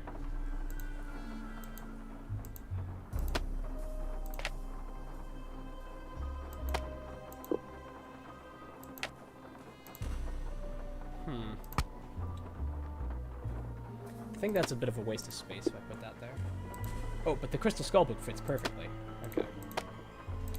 The red book down here, that's nice. Okay. We have like the thin book.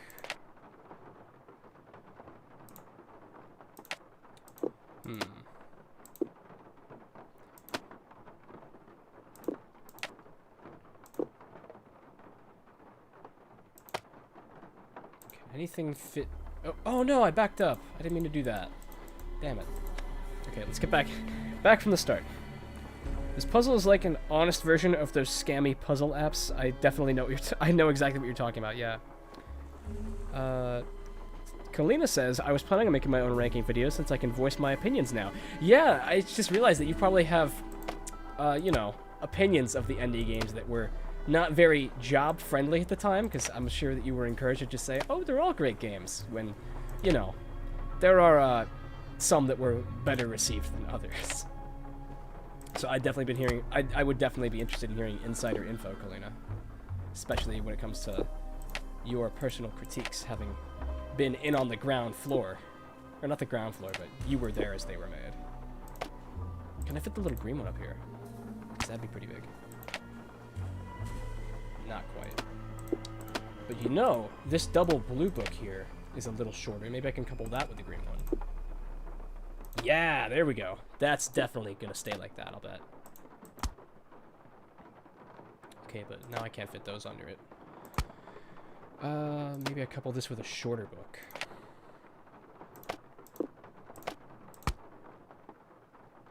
This will fit up there, just kind of clunkily.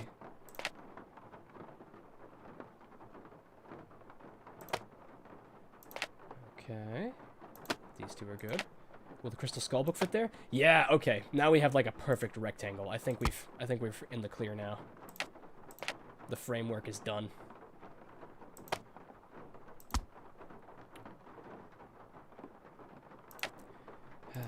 I'm definitely not going to beat the game in this stream, so I'm trying to decide if I should do the second stream tomorrow or maybe next weekend. Because I think I'm going to be free tomorrow. I probably will have some homework that I probably should do, but like, you know, Nancy drew his life, so what am I going to do? Alright, looks like we got it. Let's see how much it changes when we put in the last book. Okay, it just black screened for a second there. Hey, it looks like we may have actually gotten the canon solution. Actually, no, these books are on the right side. They were on the left before. And here we have The Crystal Skulls, Fact or Fable, by everyone's favorite nutty professor, Beatrice Hotchkiss. And she left her number in it. Alright, you know what? I'm actually gonna... Yeah, screw it. I'll do a little reading of this book, because I've always been curious about what it actually says in the fine print. I always use my phone to take a picture of before Iggy runs away. Oh, that's actually a good idea, Calzang, because then you can just have the solution right there. Wow. I don't know, it's a fun puzzle. I like messing around with that one. Okay, into the reading. One of the most ancient and widespread legends known to humankind can be summed up thusly. Scattered over the earth are 13 humanoid skulls carved out of pure crystal. At some point in the future, fate will bring the 13 skulls together, and they will speak, imparting wisdom that will save the human race from annihilation and usher in a golden era of peace and enlightenment. There are several versions of this legend. In one, the skulls were created by Mayans, Incans, or Aztecs, and collectively form a repository of information detailing how and why humans came to be.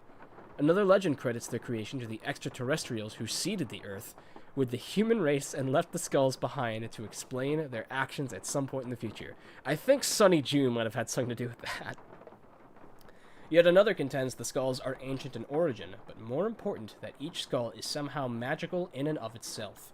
The distinctive gifts they offer their owners reputedly include precognition, clairvoyance, telekinesis, of course, immortality above all. Some variations combine all of the above. Hey, just bookmark in here. We'll take that. What is both indisputable and intriguing about the general legend and its smaller, colorful variations is that several mysterious crystal skulls have indeed been discovered in the past millennium, turning up in all corners of the Earth. What follows is an examination of everything that is currently known about these skulls in hopes of separating the facts of their existence from the fantasies of human imagination. Here we go, the Whisperer. This is the skull that was alluded to in that box we found at the back of Zeke's. Kalina says, Mid is a cringe game. I voiced my concerns early as soon as I saw the script. I even offered myself to logic design the game after because I knew how Mid would result. That's quite terrifying. I'm sorry that you had to see how it was going. Whew. But that is fascinating all the same. Okay, back to the reading. The Whisperer. The first documented reference to the crystal skull known as the Whisperer came in 1532. Shortly after, Hernando de Soto helped Francisco Pizarro ambush and capture the Incan Emperor Atahualpa at the Battle of Cajamarca. De Soto's aide-de-camp, while updating the De Soto's expedition records, noted that during Atahualpa's subsequent imprisonment, De Soto befriended the Incan ruler. In time, Atahualpa told De Soto a secret. He possessed an exquisitely detailed, life-sized human skull that the ancient ones had carved out of pure, clear crystal. He happened upon it at the hut of a, turning the page, deceased high priest whose astonishingly advanced age had caused his fellow priests, out of fear and jealousy, to slip him a fatal dose of poison. Atahualpa took a fancy to the skull and kept it, and soon realized that the skull, which he contended would sometimes whisper to him in an unearthly voice using unfamiliar words, was giving him immunity to all human ailments. As long as he possessed the skull, Atahualpa told De Soto he would live forever. But like the priest before him, and like everyone who possessed this particular skull after him, Atahualpa soon discovered that while the skull could perhaps protect him from the ravages of time and nature, it was no match for the treachery of his fellow man. To De Soto's great surprise and dismay, Pizarro had Atahualpa executed. Although there is no other mention of the skull in De Soto's records, it is highly doubtful that the Spaniard would have left such a treasure behind when he returned to Europe in 1536. Huh. Indeed, the next documented reference to the crystal skull, which Atahualpa seems to have inadvertently bequeathed to De Soto, came in a letter written by a nobleman in the court of Philip II, the member of the Austrian Habsburg, turning the page, family, who took over the Spanish Empire in 1556. While a guest at the Habsburg's palace in Vienna, the nobleman mentions encountering a crystalline head of death, which a manservant swore made utterances strange and low, too terrible for the ear to bear. Apparently, the skull then made its way to France, most likely via Anne of Austria, who married King Louis XIII of France in 1615, because the next reference to a death's head carved from remarkably clear crystal can be found in the manifest of a ship belonging to René Robert Cavelier, Sieur de la Salle, a French explorer who in 1684 was preparing for a journey that would take the skull, ironically, back to the New World from which it had come. The fact that La Salle took the skull with him on his expedition to colonize the Mississippi River Valley suggests that he may have been aware of its reputation for conferring immortality upon its owner. But once again, his real enemy proved to be not age or disease, but his fellow man. A group of his men, stranded in what is now Texas after the expedition, landed in the wrong place and antagonized the local Native Americans, eventually mutinied and killed La Salle so they could abandon their mission and head for the relative safety of the French outposts in Canada. The Whisperer, however, appears to have been left behind and didn't reappear until almost 200 years later. The photo to the right, found in the basement of a library in Jonesboro, Arkansas, suggests that by 1881, Atahualpa's crystal skull had found itself in the hands of a traveling huckster, who apparently used it to lure potential patrons to his wagon so he could sell them various balms and elixirs. So he was a con man. If he's the same Curtis Caldwell who, according to census records, settled in Baton Rouge, Louisiana, around here, he lived and worked to the ripe old age of 93, dying only when a dissatisfied customer set fire to his house in a fit of anger. Murder? Murder? Interesting. That's funny that Nancy said that right there. If the Whisperer was in Caldwell's house, it no doubt survived the fire, but exactly what happened to it next has proved impossible to discern, and its current whereabouts is a mystery. But what is known about the skull's previous owners could prove very useful in solving that mystery, for all the people who have possessed it have had two things in common. They lived for an unusually long time, and they always, without exception, met with death at the hand of another. In other words, the trail that leads to the discovery of this particular crystal skull will likely be one that begins with murder. Well, that can't apply to us, though, because not Buford. Bruno Bollet died of a heart attack, did he not? In fact, let's just ask Henry. I don't think we've actually confirmed with him that yet. He might have an answer for us. Yes? How did he die? Because we kind of need to know. How did Bruno die, if you don't mind my asking?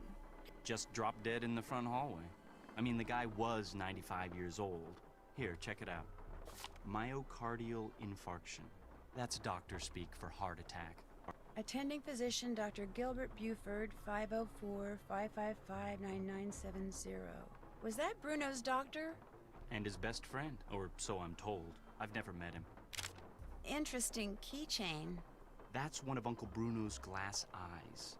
It's the one he was wearing when he died. How nice. Anything else? I guess that's all we need now.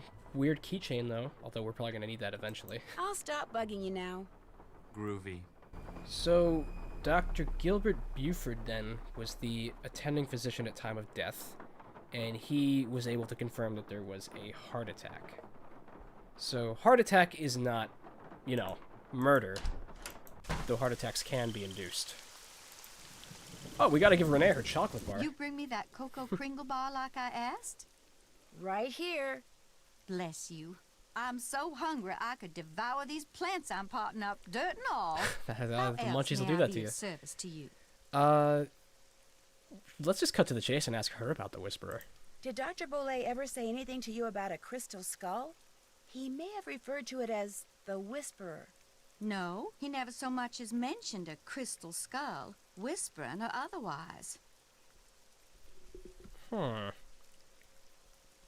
mean, were you in the house when he died? Were you in the house when Dr. Bollet passed away? I was indeed. I was in the library cleaning when all of a sudden I heard a big thump. I hurried out to investigate, and sure enough, there was Dr. Bollet lying by the front door. And as I rushed over to him, the door opened and in walked Gilbert Buford. He took one look at Dr. Bollet and hollered at me to call 911. So I ran back into the library and did just that. When I came back out, Gilbert was leaning over Dr. Bollet, listening for breathing, I suppose. And then he started pushing up and down on his chest. But it was too late. Even I could tell that Dr. Bollet was gone. I mean, but this Buford guy just showed up right at the door then? How was it that Gilbert was able to just walk right in like that? As you yourself discovered, people around here seldom lock their front doors during the day. Yeah. But in the back of my mind, I have always wondered about Gilbert Buford showing up at the door at that exact moment. Oh, we gotta ask about this, because she's obviously looks like a complete schizo. Those weird symbols on the wall in your room, do you know who painted them? I did. Fact of the matter is, there's a spirit living in that wall. A spirit? Got a voice that'd send shivers down the spine of Dracula himself. Used to hear it sometimes. I love her Pretty colloquialisms. night, half talking, half whispering, saying this one word I never heard before, like it was from a language no one on earth spoke. Excuse me. And suddenly, I knew. The spirit was trying to cast a spell on me. So I got me a book and found out that by painting the word I heard on the wall, syllable by syllable, in hoodoo signs, I could counteract the word's power. And you know what? The spirit has not spoken that word or any other since. What was the word? Darling, a sack full of water moccasins couldn't get me to say that word out loud. Nor will I write it down, no sir. Not ever, ever, ever. That's such a good line. She's so folksy. I have a theory that might be obvious, but I'll get to it when we get there about what those words were. If you don't like Henry that much, how come you're still here? I'm here because Dr. Bolay paid me in advance, and I always fulfill my obligations. Huh. Well, that's noble of you. That's all we need for now. Nice talking to you. Come see me anytime. Kalina says that the actress for Renee is the same as Emily in Old Clock. Really? I don't see the resemblance at all, if I'm being completely honest. That's pretty crazy. Wow, people have been talking a lot lately. I haven't looked at the chat. Kalina's sharing some insider scoops about some of her opinions of the games that she oversaw the marketing for. That's cool. Yeah, Kalina is something of a little local celebrity, if you didn't know. She worked for Her Interactive for a good time, I believe. You said, is it 6 to 10 years? I'm bad with numbers. And, she was in marketing, I believe. So, you know, she still, I'm assuming, saw a hand. I think she said in chat that someone said she voiced someone in Midnight in Salem. I'm trying to think of who that would have been. Elizabeth Hurst or somebody? There were a lot of voices in that game. Huh. I was there over 10 years. Oh my gosh, sorry, Kalina. I am... Wow. I am, begging your forgiveness. Well, Kalina started young, that's for sure. And she still holds a pretty big presence in the community, if you didn't know today. She's pretty commonly known by the name Little Jackalope. And wow, we just had 31 viewers. That blows us into the 30s now. I didn't expect much of a turnout today, considering that we started the stream way earlier than usual. Which I apologize for, but I have places to be in about an hour, so... Let's see how much more we can do. To make the rubbing, we're going to need charcoal. And there's some in the fireplace, right? Did we already take it? We did. Okay. So we've got charcoal and we've got paper. Let's get out to the Bolay Mausoleum. Even though Bruno Bolay was not actually buried there. I'm also interested to look at the dates to see when the rest of the Bolay extended family died. Because, I mean, they all must have died sometime if Bruno himself was the last living relative of Henry.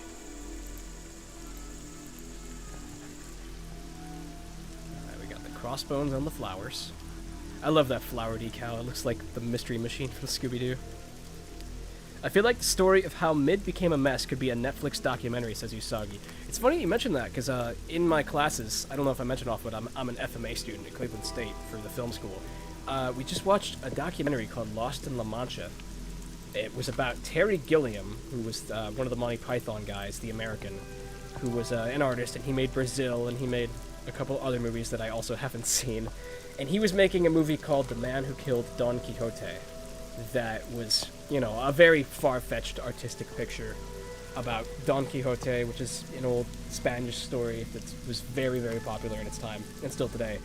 And it was one of the most disastrous productions ever. I believe they began working on it in 1989, and I am not shitting you when I say this. The movie came out like 3 years ago. I think the insurance company took over the entire production because they went bankrupt fivefold, and it was just a bad time. Oh, we've got the mystery track playing. Max volume. There we go.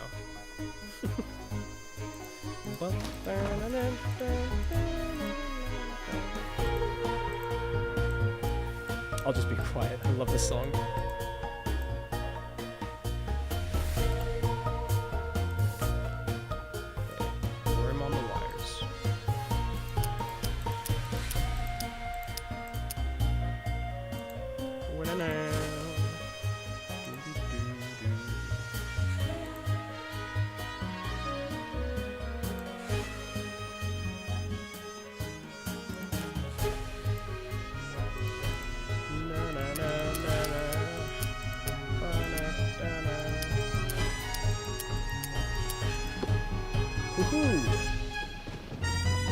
A little cinematic sync-up right there for our music as we solve a puzzle.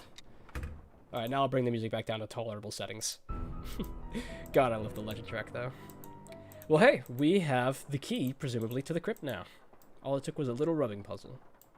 Okay, round 3. Real quick, I'm gonna tinker around with this puzzle before we go back to the crypt. I'm gonna get it this time, I swear. I still think I'm right to bring this up.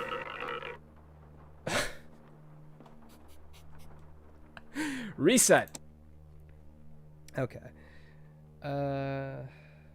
Let's see. Kalina says, I was upset that there was no closure or follow-up on Ned's girl in mid. That was a really weird sequence. Yeah, I just tried to make myself forget about that because it seemed like that's what her wanted me to do too. Okay.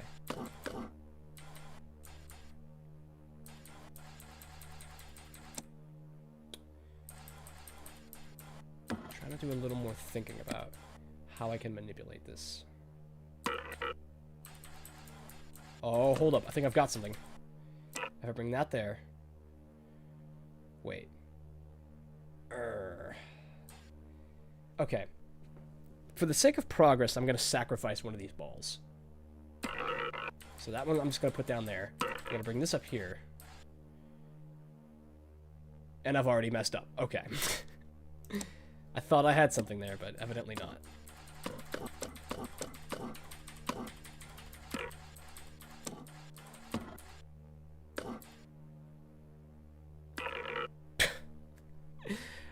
It was a misinput. Calm down. You shut your mouth. Okay. You needed to push that box to the right first before pushing the marble towards it. Yeah, I've got to get it into the beam. That's for sure.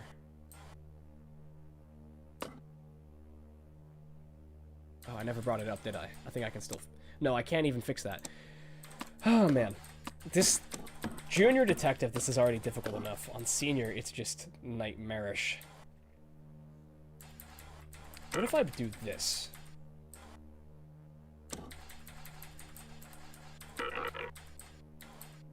Ooh. Did I just ruin it? Or am I onto something? I think I ruined it. Galaxy Brain 3 million IQ. Okay, but that's an interesting concept, though, if I bring up the one thing piece by piece. Okay, I didn't mean to do that, but I'm still just gonna take this as an opportunity to explore with this.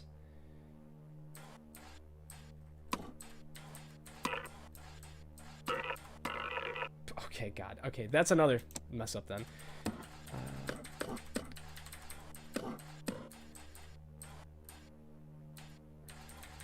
let's get this up by 1 square. And then bring that over. Maybe this goes over a little bit too now.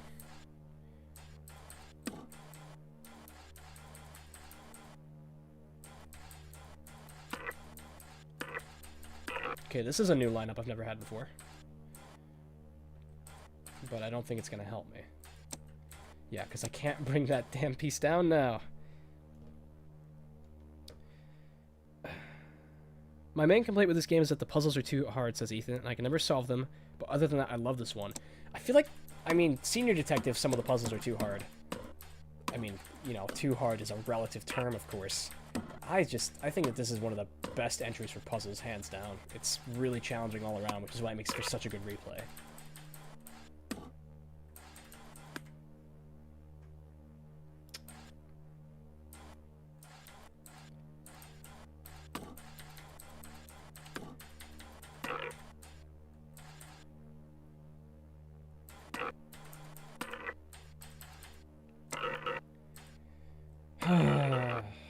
No, it's not working.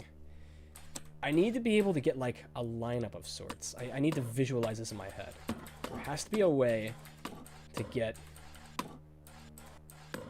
one ball across in time with the others.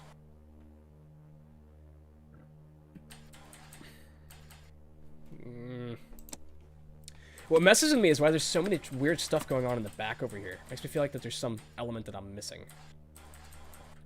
You know what? Maybe I am supposed to backtrack a little bit. Is this going to give me some advantage that I didn't think about? Maybe.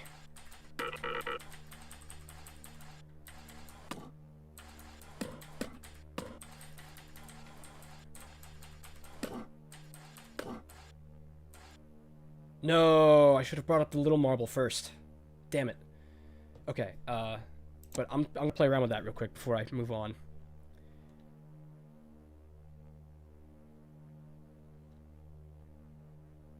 Oh, Jack Sampson says that most proceeds from this game actually went to Hurricane Katrina relief. I had no idea. That makes me like this one even more. I remember when Katrina happened. I was real young. Okay, so I'm gonna bring this back. Just by one. I can actually bring it back a little further. I think I'll do that just cause.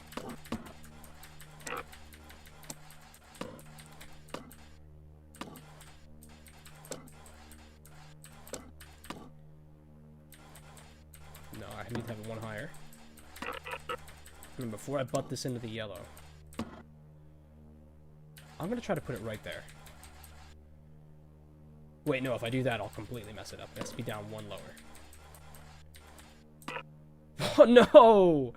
Oh, stupid misinput. Okay, one more try, and then I'll go back to the main story. Because, like, evidently, I suck at this.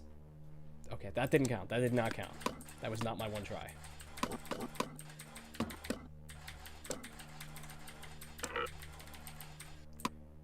This must look crazy on speedruns. Just ripping through this puzzle as fast as humanly possible.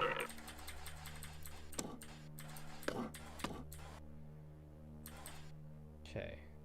Now I can bring this up. Okay. Now I'm gonna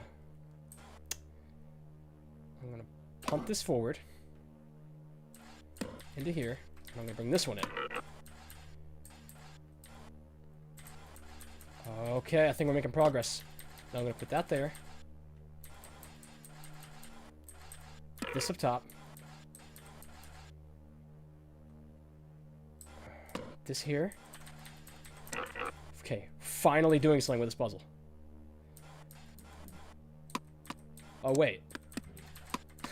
I know, I lost my block now. I got 2 of the beams out of the way, but it's too bad. Calzang's heading out. Thanks for stopping by, Calzang. AD Med says, I would get so stressed doing these puzzles with people watching live. My sister and I used to play separately and sit behind each other, micromanaging each other's gameplay. That's me when Julian's playing, like, Call of Duty or something. I'm, like, critiquing everything he says. Wow, okay, well, that's the end of that run. I want to play around that just one more time, because I did get one of the lasers out of the way, so that is progress. I'm trying to think of how I could have improved upon that. Maybe keep these two at the same level. That might make a big difference. I have a really hard time seeing the solutions in my head.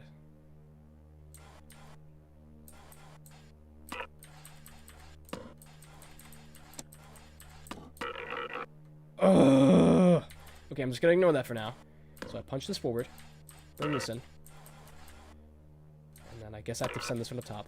Punch it forward again, bring this in, punch it forward up top.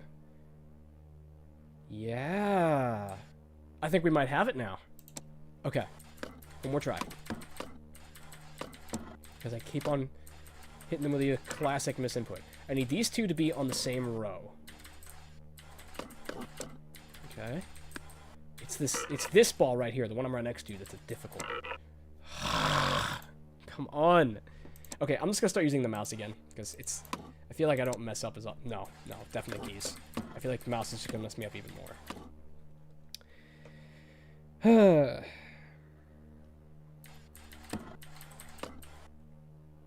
No. Okay.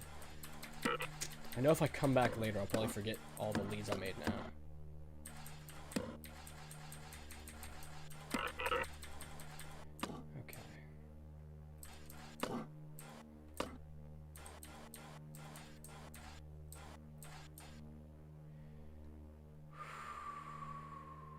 So this goes here, then up, then in. And this comes here, and before I... Okay, you know what? Yeah, bring that there, and then this can come up, and then that goes there, this goes here. Boom. Boom. Is there no way to get it down? There's nothing I can do to get that down just a little bit. I guess not. Damn it. Okay. One more try, but I'm going to see if I can go a little bit lower. Just, like, bring everything down by 1 bar. Hey, Gooba and Chetback are here. Perfect background on work. I haven't seen you guys in a little while. Okay. If we get progressively lower and lower as we go. I need to keep this block low is what I need to do. Okay. Somebody said they were moving today and was going to use the stream as background while they work. I assume that they're too busy to be in chat, but I hope that I'm at least making their move a little more fun. While they listen to me horribly butcher this puzzle. Oh, I forgot to move that damn piece up again. Okay, I swear, this is my last try. I know I have a problem. I can't quit. But I feel like I'm so close to a breakthrough, because once I get through the lasers, that's the hard part of this puzzle taken care of.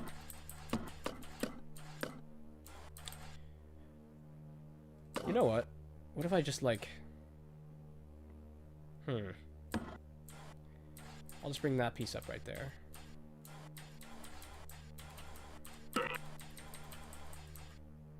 Uh-oh. I did that in the wrong order.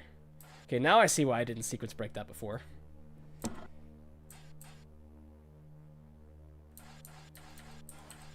I mean, maybe it's salvageable. Can't really say.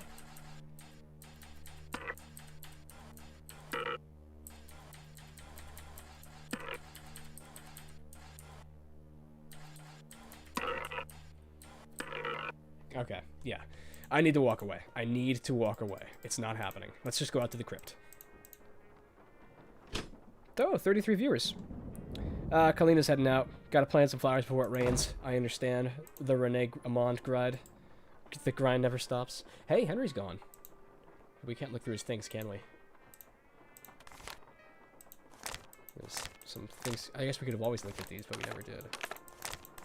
Eye candy... Librarian's Tale. That's definitely going to come up later. How about Renee? Renee's still here. Hello again. Hey, how about that boat we saw? Whose boat is tied up down there where the bayou comes up to the cemetery? Do you know? That would be my boat. Comes in very handy when I need to forage for certain swamp-dwelling plants. Forage. Well, that's cool. I'll leave you to your potting. Thanks for coming by. Her potting and her pot. Alright, off we go. So it's just straight, and then we're at the mausoleum. Sylvia, get your camera out. That's sad. I remember that scared the shit out of Julian and I the first time we played that. Julian, like, jumped out of the chair. He's like, get him, Jamie, because he thought that it was supposed to be like a chase, is what we were doing there. Because we didn't understand what he was doing. Alright, well anyways, we're back into it. Okay. Damn, this mausoleum is so needlessly creepy. Fifi Boulay died in 81. 1890, Marcel. Claude Boulay, 1990. Oh, these two died together. I wonder if that was a Thornton-style plane crash. What's this? This must be the painting that goes in that empty frame. Thanks for the good luck, Galena. Have a good day. Hope you get those flowers planted before the rain sweeps in. We'll take that picture with us. Can we see any of the other nameplates? I want my Boulay lore. I need my daily dose of Boulay lore. Guess not. But we'll head back now. 5 Alive, welcome to the stream. I don't think I've ever seen your name around here before. Hey, while we're here, let's walk up this little staircase we made and take this, what do you even call this? Steeple? Gatehead? Well, we have it now. And it's black and metal and spiky. Alright. Time for a good goofy puzzle. And no, it's not the coffee table puzzle. I will solve it eventually, so God help me. God help me as my witness. Let's see. Is this the painting? Yep. Okay. So this puzzle has to do with this little bookmark we found in the book. And so it's TBFM-LHAPU. Each letter is an initial for an item that a character is holding. So like L is going to be lollipops. That goes down here. T is going to be toothbrush, so he goes up here. B is going to be banana, and then F is fan. M is monkey, and then down here it ended with U, so umbrella's going to be the last one. And then can I just mess around with these until I get it? Probably. Hopefully. There we go. And we have a secret passageway. You know, I remember when I did the long play for this game, I was trying to do it in a weird story way, and I didn't call Bess until this opened, and I called her before I even clicked on the door, like right now I called her, and it switched over, and when I came back, I couldn't open the secret passageway, and it completely sequence glitched, broke the game. So, do not call Bess before opening the secret passageway. Come on, Summer, give me a break here. You never said anything about that. Well, how was I supposed to know? I mean, what am I, telepathic? No, come on, don't get upset. Look, I'll see what I can do, okay? What do you mean, something else? You gotta be kidding me, Summer. Oh, poor I don't Henry. have that kind of money. No, I meant, I don't have it now, but I will, soon, okay? Bye. Henry, you sad sack. Oh, man. Can we spy on him through here? The people? No, it's just angled at this spot. And when magnified, we find the Eye of the Beholder. That's cool. Apart from that, we go up the stairs and we have a locked door. With a very curious little spiderweb array on the keyhole. So that is a puzzle waiting to happen. It's da na na na, and then it's this, that. You know what? I'll bet I can do that from memory. Let's see if I can't go do it right now. I just need some victory after getting my ass kicked by the coffee table over and over. Okay, so it's like, no, it's not that. Is it this? I already forget the order.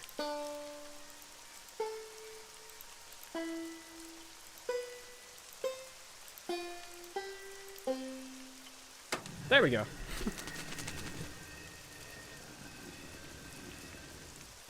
Bad Katie. Oh wait, wrong game. Bad Caddy.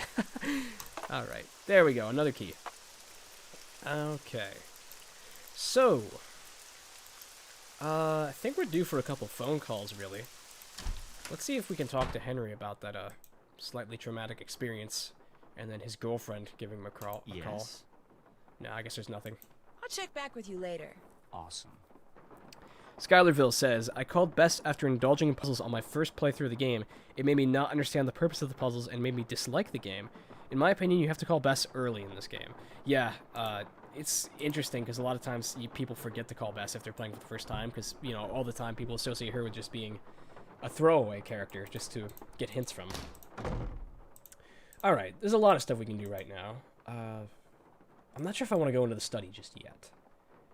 Let's give a call. Let's try Buford. No, we should check out the study first, yeah. Let's get up there.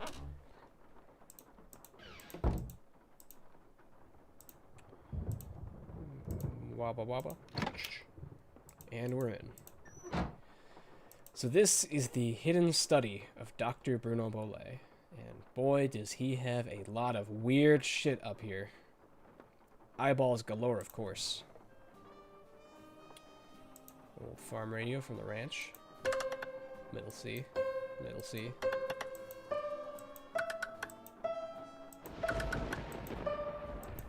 This is a pretty easy tune to memorize. I might just be able to do that from memory. And we have the spider jump scare, of course. And the little clue right there, the eyeball on the back of the flap. Skylarville says that he does, I don't know if he or she. Great game, though. Loved it on the replays. So, there we go. Crystal Skull gets the love it deserves.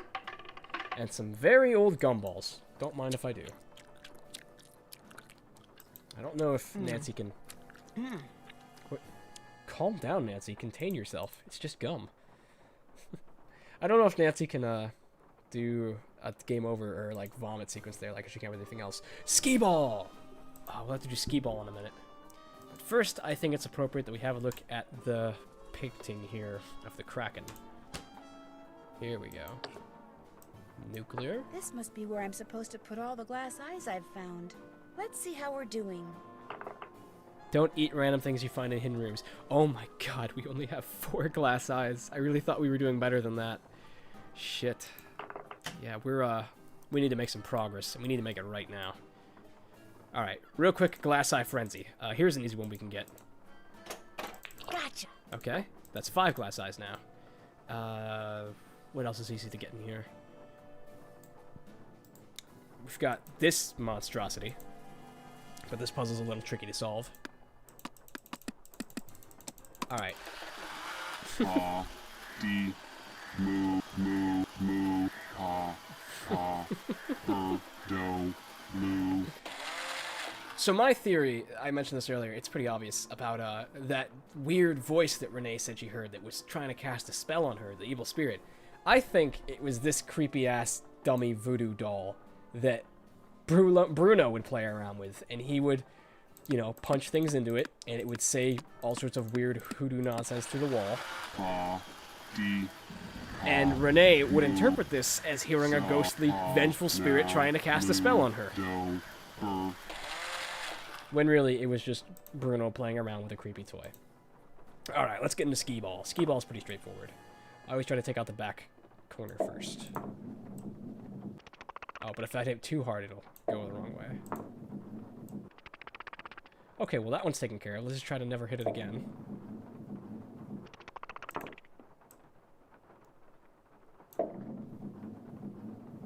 Okay.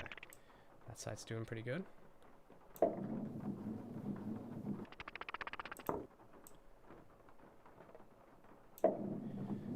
The angles can be so tricky. Okay, I'm just gonna pull it back all the way for the middle. The bank shot. No! Oh wait, that won't hurt anything because it's just gonna be a light tap.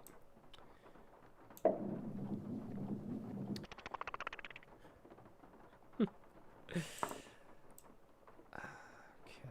Don't want to bank it too hard. Okay, now let's give a lighter tap down there. Alright. Oh, I forgot to mention to you guys that I'm actually planning to, hopefully shoot the top 10 next week. I would have liked to do it earlier with Julian over the phone, but I think Julian might actually come back to town next week, so... Uh-oh. Damn it, I knew I was going to mess something up there. But, excuse me. Yeah, Julian's actually going to be back in town next weekend, so we'll be able to actually record the episode without any, annoying Discord static or cutting in and out or anything, just like old times. So I'm looking forward to that. Damn it. Ugh. Correct me if I'm wrong, did this game have 3 Easter eggs? Because if so, I should try to get all of them. Okay. Just one more in the back row, and then it should be super easy.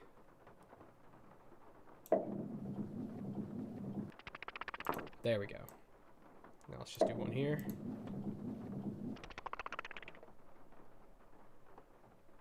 Gooba says, I lied to myself and said this live stream was for background noise while I work.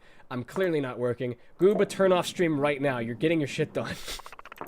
I swear to God, I will not be your reason for procrastination. Okay. It's so hard to get the angle with, like, no power. Wow. That could have been a lot better.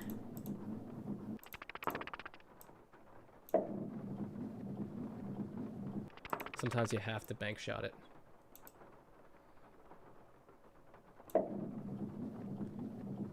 No! How could you? I'm gonna have to try to fix that. There's no way it deserved that much airtime. Okay, back in order. One more left.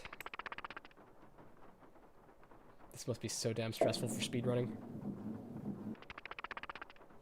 Oh god, wait, no, I need to hit it again. Oh no, it's good.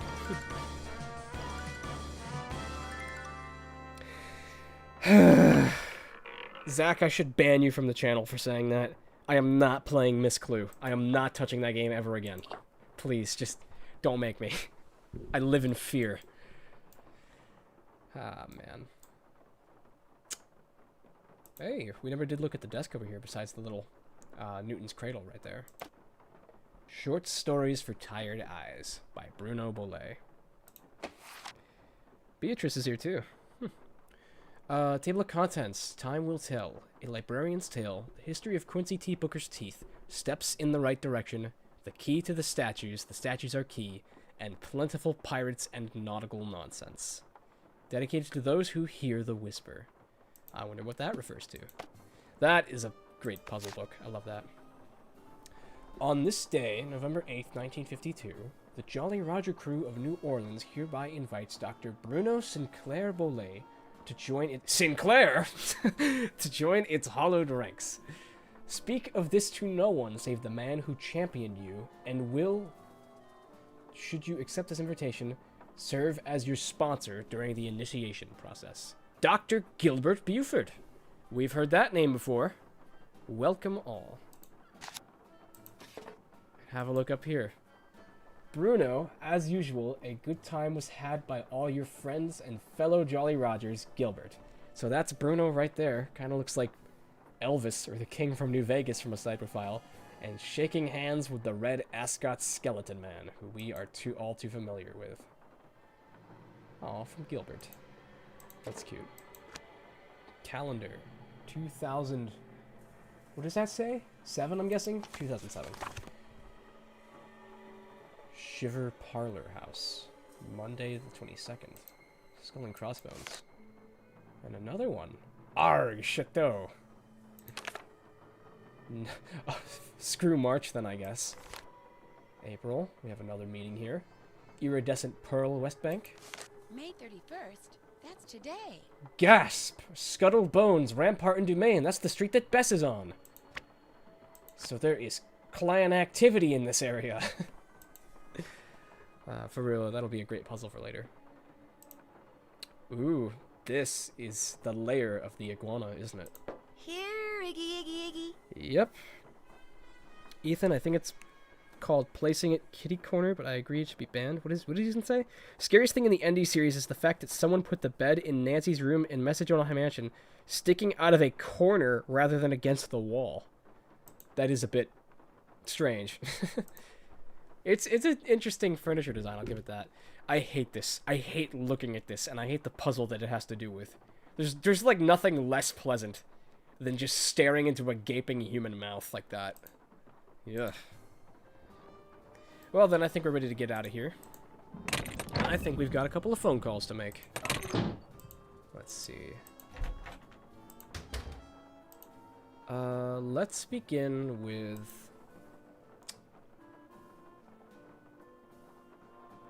Hotchkiss. Because we read her book, and we've got some questions for her. And I wonder if she'll remember us, too. This is such a great phone call. Hi, my name's Nancy Drew. Is this Professor Hotchkiss? I am she, Nancy Drew. Your name has a ring to it. Do I know you?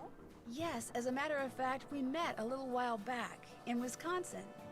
Oh, yes, you were the Delightful young lady, doling out the samples in the tasting room of that cheese factory. Yum, yum. No, I met you at Wickford Castle. That's ridiculous. There was no cheese tasting room at Wickford Castle. No, we were both guests there. I found a journal written by Marie Antoinette, which you translated. Remember? Thanks to you, suddenly all I can think about is how wonderful a nice big slab of Colby cheese would taste right now. Listen, Mandy, I'm on a deadline, so if you could please just tell me why you called. But my name isn't... Deadline! Let's cut to the chase, shall we? Chop, chop. Yeah, Hotchkiss only appears in 3 games. She's a suspect in Game 4, she's a phone contact in Game 17, this one, and then Game 26 she appears again as a phone contact.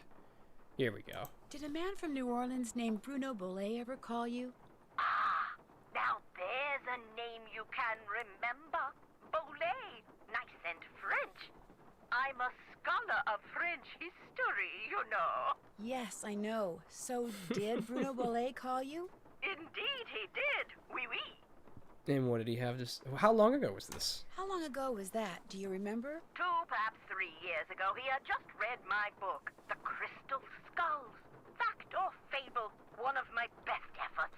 Sold like hotcakes, smothered in a rich, tangy lemon sauce. What did the two of you speak of? Do you remember what you talked about? If memory serves, we talked mostly about the skull called the Whisperer. He wanted to know if I had learned any more about it since my book was published, which I hadn't, or if I had any theory as to what happened to it, which I didn't. And that was the extent of your conversation? Well, now, let me think. My, such insatiable curiosity, Nellie. You remind me of someone I encountered on one of my journeys. But for the life of me, I cannot remember her name or the circumstances. Nancy Drew? Wickford Castle? Ah! The eyes have it. I'm sorry? That's what Bruno Bollet said when I turned the tables and asked him if he had any idea where the Whisperer was. He said, the eyes have it. Then he chuckled and hung up. I literally cannot imagine a conversation between Bruno Bollet and Professor Hotchkiss. They're like the two most nutty old people in the franchise. Wow. Let's see. I guess we'll ask about the value. How much would a crystal skull like the Whisperer be worth? In this crazy day and age, where the shorn hair and used tissues of celebrities get sold for thousands of dollars, there's absolutely no telling, Candy. $500,000 easily. Maybe even $1 million. Maybe 2. Maybe 10. The sky's the limit. Cha-ching, cha-ching. And then Rick from Pawn Stars comes in and he's just like, best I can do is $250. God, I've been watching way too much Pawn Stars lately.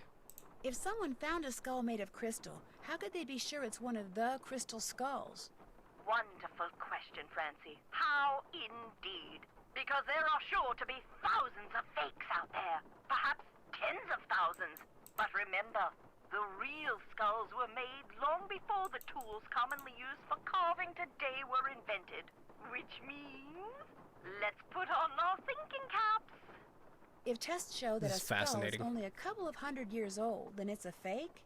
Ah, would that crystal contained carbon?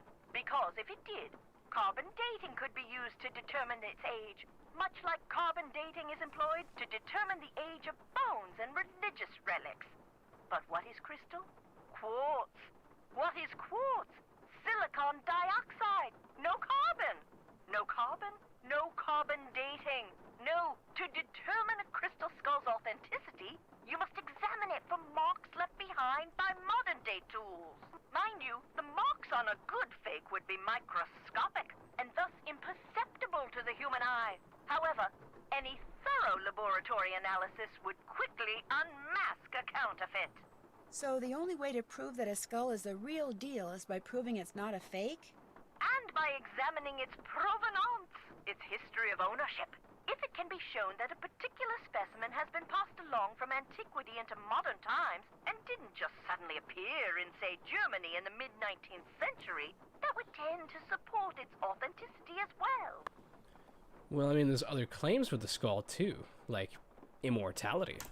The idea that the Whisperer can make its owner immortal, do you believe that? I believe that things that defy any so-called rational explanations happen all the time, Nessie.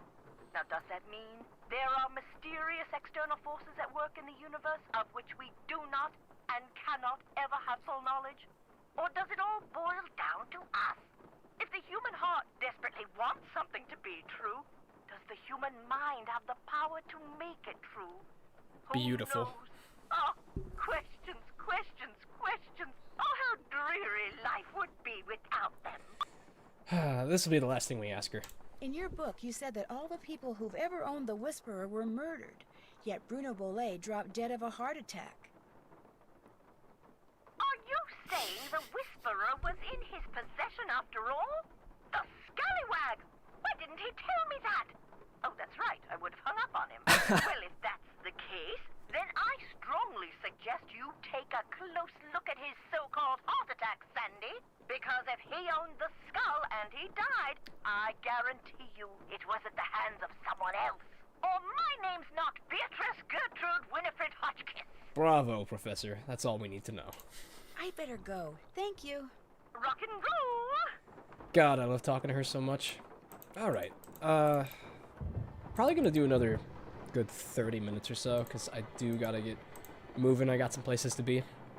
But damn, do I want to solve this puzzle before I go. It's becoming personal. It's becoming more and more personal by the minute that I don't solve this thing. So, let me try it. Keep on going with the current meta strat I've concocted. What if maybe I bring this one up higher than the other? Could that potentially have an impact? Put them all on a different plane. So then, this goes in here, and I'll bring that in. And then... what if we bring... okay, this has to come up now. And then, this comes here. I think I've messed up, but I can't say for sure.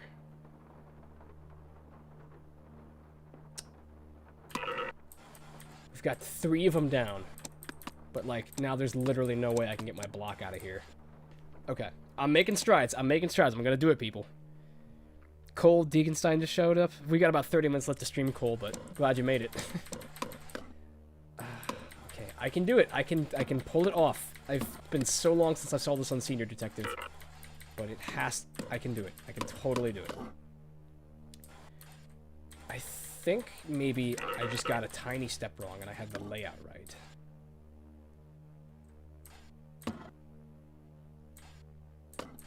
Dun, dun, dun, dun.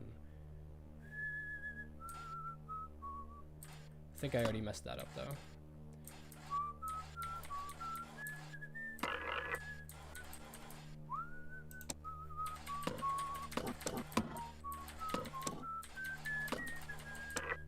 Damn it.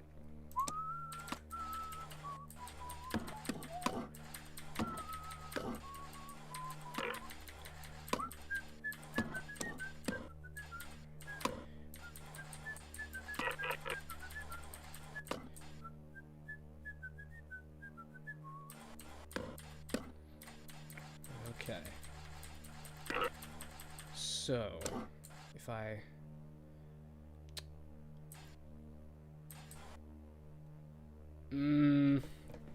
I have to play everything in my head, because if I make one mistake, I have to start over. Everyone's cheering me on. Nancy, just break the glass and take the eye. This is why this game needs a strength stat, like Call of Cthulhu.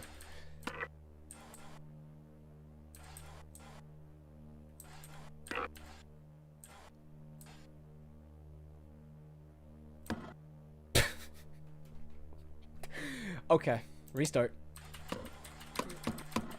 Maybe the one to the far right needs to come closer. Or maybe that's the one that goes high up. Or maybe that doesn't make any sense at all.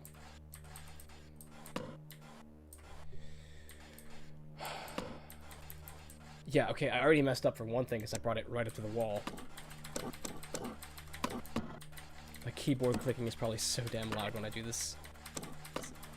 Because I have zero patience for this bullshit puzzle. No.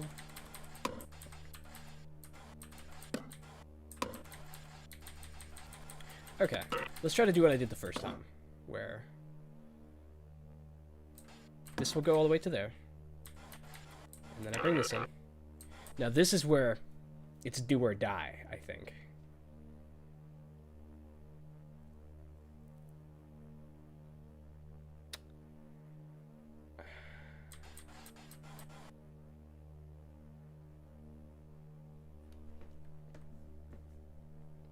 I'm thinking. I guess I can punch this one up. Wait. I might have something. No, I don't think that could work.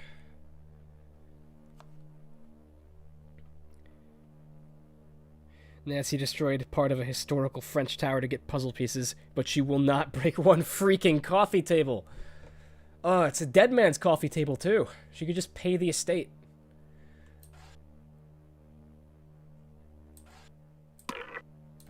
Okay. Oh, okay, well, there goes that.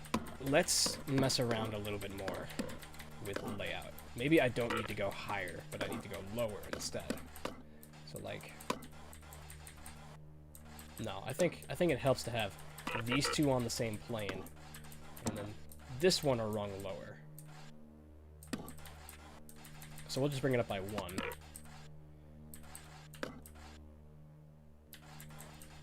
Okay, what can I do with this angle? Because this is a curious angle. Probably nothing.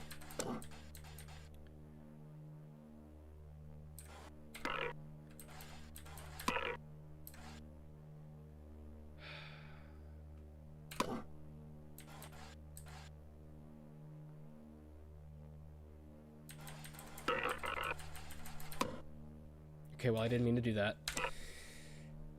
And now it's over. It's gotta be possible. It's driving me insane.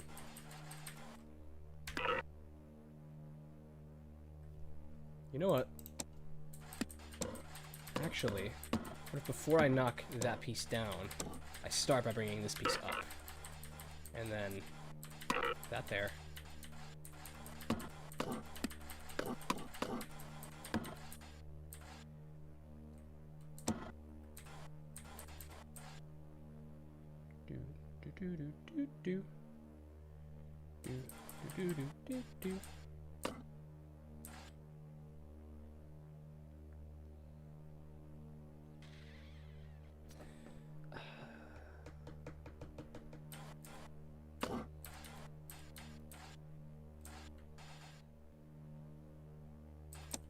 Okay, no, I messed that up too.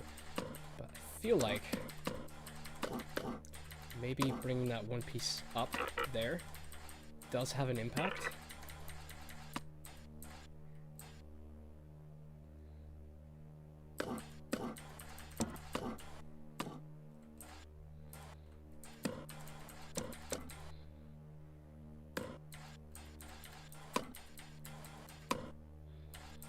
Okay, so screw that piece. And then let this go here, and then that goes there, and then up top. And then this goes up 1. And then this goes here. No, wait, I forgot to move it over. Okay. 5 Alive says I was close. I appreciate your confidence, 5 Alive. 5, 2, 1, baby. 1 and 5. No one here gets out alive, yeah. You take yours, baby. I'll take mine. Doo-doo. Gonna make it, baby, if we're trying. Dun dun dun dun dun dun dun dun dun. The old get old and the young get stronger. Make it go easy on it. We'll take longer. Okay, is there a way that I can get all 3 of them on the same row? Because that could be huge.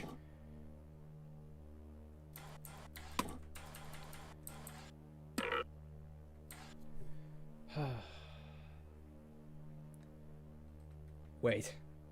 I think I figured out I figured out what the notches are for. I know what the notches are for now. Oh my god. Okay, so I think I've got it. I think I've made a huge breakthrough.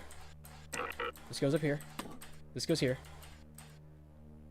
That goes here.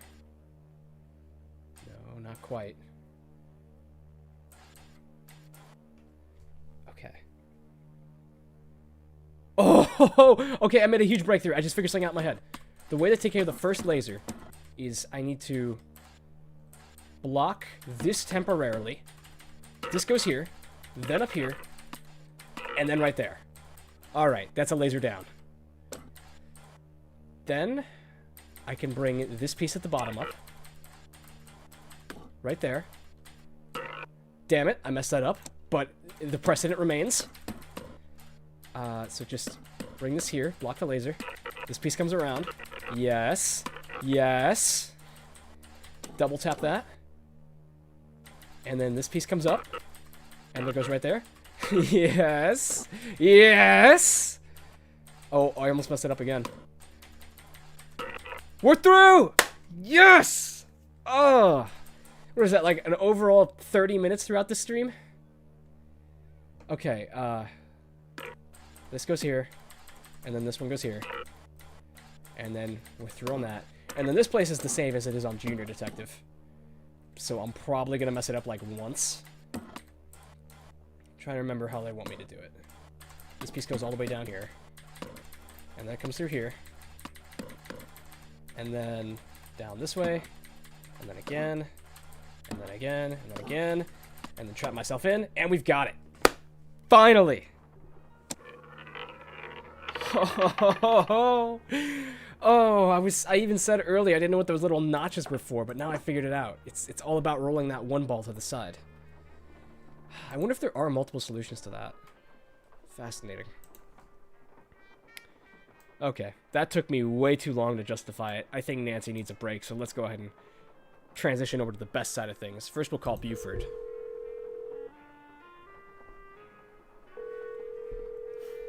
Beatrice says, now I can sleep easy tonight.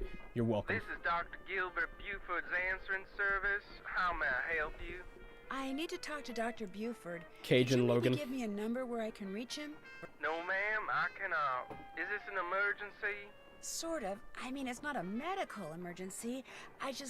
See, I'm only going to be in town for a short time, and Dr. Buford and I have this mutual friend who died recently, and I just really need to talk to him about it. Need some consoling, huh? Yes, I need some consoling. That's it exactly.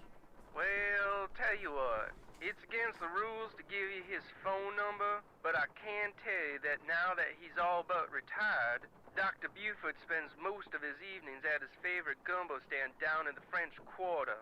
If you really need to talk to him, you can probably find him there. Great. Do you know the address? It's at the corner of Rampart and Domain. Did you say Rampart and Domain? I did indeed. Granny Pumpkin's Cajun cooking. They make some darn fine gumbo. Thank you. Thank you very What much. is that? You're welcome, and I'm truly sorry about your loss. My loss? That Oh, yeah. mutual friend of yours Nancy, and act Dr. better. Buford's. Oh, right. Thank you. That's very kind of you. Bye. I just remembered that there's a block party going on my street today.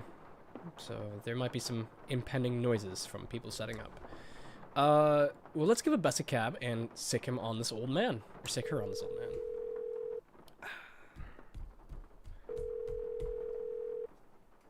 Hello? Hi, Bess. It's me. So what's been happening? Tell me everything. Well, let's see. Since the last time we talked, I was just about getting ready to... Oh my god, wait. Was the wallpaper in their teeth? It looked like it was teeth. Interesting stuff. But the reason I called is I just need realized you that. to talk to this doctor named Gilbert Buford, who, as it turns out, likes to hang out at a gumbo stand called Granny Pumpkin's Cajun Cookin', which should be right across from our hotel. You just want me to talk to him? That's it? Nothing nefarious? No black ops stuff? He was Bruno Bolet's doctor, and apparently his best friend, too. Gotta head out, but good I job just with the need for you puzzle. to see Thanks, if he Ethan. I thinks appreciate there it. was anything weird about the way Bruno died. What do you mean by weird? I mean, I kind of think maybe Bruno was murdered. Ooh. Murdered? By whom? That's what I'm trying to figure out. Everyone's a suspect at this point. Including this Gilbert Buford guy? Especially this Gilbert Buford guy. Great, I'm gonna be chatting up Jack the Ripper. Oh, I'm sure the guy's fine, but be subtle, just in case. Well, I can see the gumbo stand from our balcony. If he's the guy that's sitting down there, I guess he looks harmless. Okay, I'll go talk to him. Thanks, Bess. Let me know what happens. Cheerio. Let's giggity get on into it. Why, hello, young lady. How kind of you to grace an old man with your lovely presence. Are you Dr. Gilbert Best giggle. Buford? I'm delighted to report that I am indeed. Your answering for said I could find you. Your answering service said I'd probably find you here. This here is my favorite spot in the whole city. Delicious gumbo, pleasing view, particularly now, I might add. All right, buddy, you get the first one, but My name's that's gonna Bess cost you. Martin. I'd like to ask you some questions about Bruno Bolet, if that's okay. I'd prefer subject matter of a happier nature, but I do not want to seem inhospitable, so what is it you want to know? He was your friend, right? Is it true that Dr. Boulay was your best friend? Well, now, I was certainly his best friend, but I Nancy cannot Drew, and honestly the police say swipe that he left. was mine. Fact is, while socializing with my fellow man, particularly with pretty young women such as yourself, Buddy. has always been a source of pleasure for me, Bruno was just the opposite. Unfortunately, the older he got, the more numerous his idiosyncrasies became, and the less concern about their negative effect upon others he became. Bit of a recluse.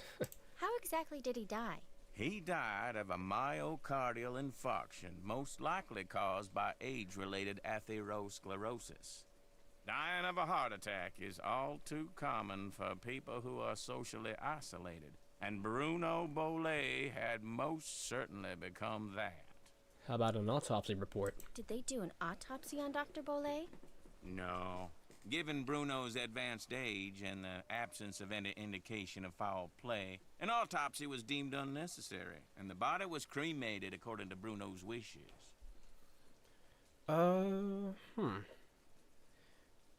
Let's go ahead and suss him out. I hear that you're a member of the Jolly Rogers crew. Is that true? Perhaps I am, perhaps I am not. I'm sure someone as charming and attractive as yourself has her share of secrets, too. Am I right? Be that as it may, just don't giggle, Bess. Crew? Crews are organizations whose primary purpose is to put on parades during Mardi Gras. They also put on fabulous parties. Very private parties. Members only. Some consider crews to be private clubs. Secret societies is a term others have used. However, back in the 1990s, the city decided not to issue the Jolly Rogers any more parade permits, unless they opened their crew to pretty much anyone who wanted to join. So, refusing to be blackmailed, they chose instead to simply not put on parades anymore. As far as the city is concerned, the Jolly Rogers no longer exist. Are you saying the Jolly Rogers do still exist? Perhaps. Hey, Lene. Welcome to the stream. Not. So, he's just the Otis of the cow from back in the barnyard. Perhaps. Let's see.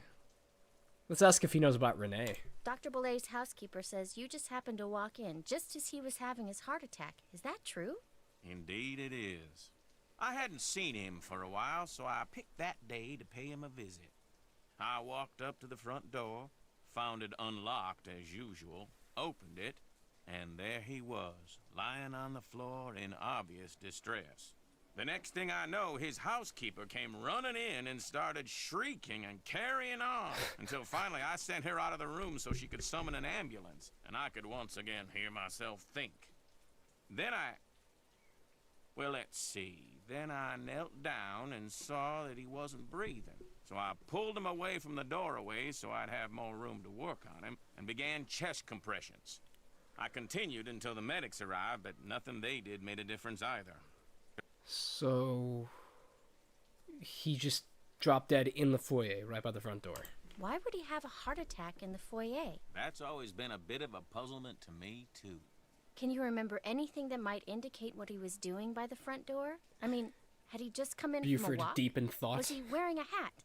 Was he holding anything? Had he dropped something? An umbrella? Sunglasses? Wait a minute. Why, yes, he was holding something. A piece of paper. And on the floor next to him was an envelope. He must have collapsed while reading a letter. What happened to it? Do you know what happened to it? Now, I know the letter was no longer in Bruno's hand when the paramedics arrived, so perhaps he released the letter when I moved him. And yet, I do not recall seeing it on the floor when they wheeled him out the door. Iggy. What's Icky? Iggy. Iggy is an iguana Bruno befriended, then Iggy, turned Iggy, loose Iggy. in his home. It soon developed the annoying habit of stealing paper and stockpiling it in the vent system. Are you saying an iguana made off with the letter Bruno had been reading? It would not have been the first time a missing document ended up in Iggy's possession. Renee would periodically call me saying the lizard had absconded with one of Bruno's prescriptions and would I please write her up a replacement. Oh, really? In any case, Bruno once told me he was training Iggy, Said he taught Iggy to retrieve the things it had stolen.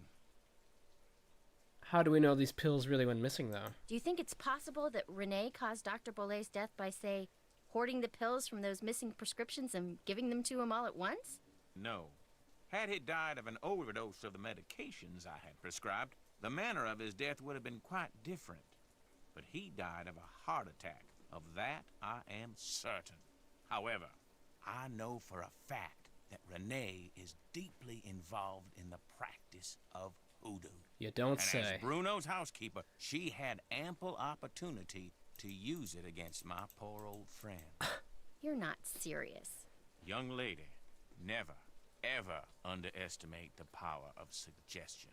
If a person believes in something, even on a subconscious level, fantasy can easily become fact. And who knows what rubbish Renee filled Bruno's mind with? Drink this, don't eat that. This brings good luck, that brings bad, day in and day out. Even if he said he didn't believe a word of it, who knows how much his subconscious was absorbing? He was very old and vulnerable. So could Renee have caused Bruno to have that fatal heart attack?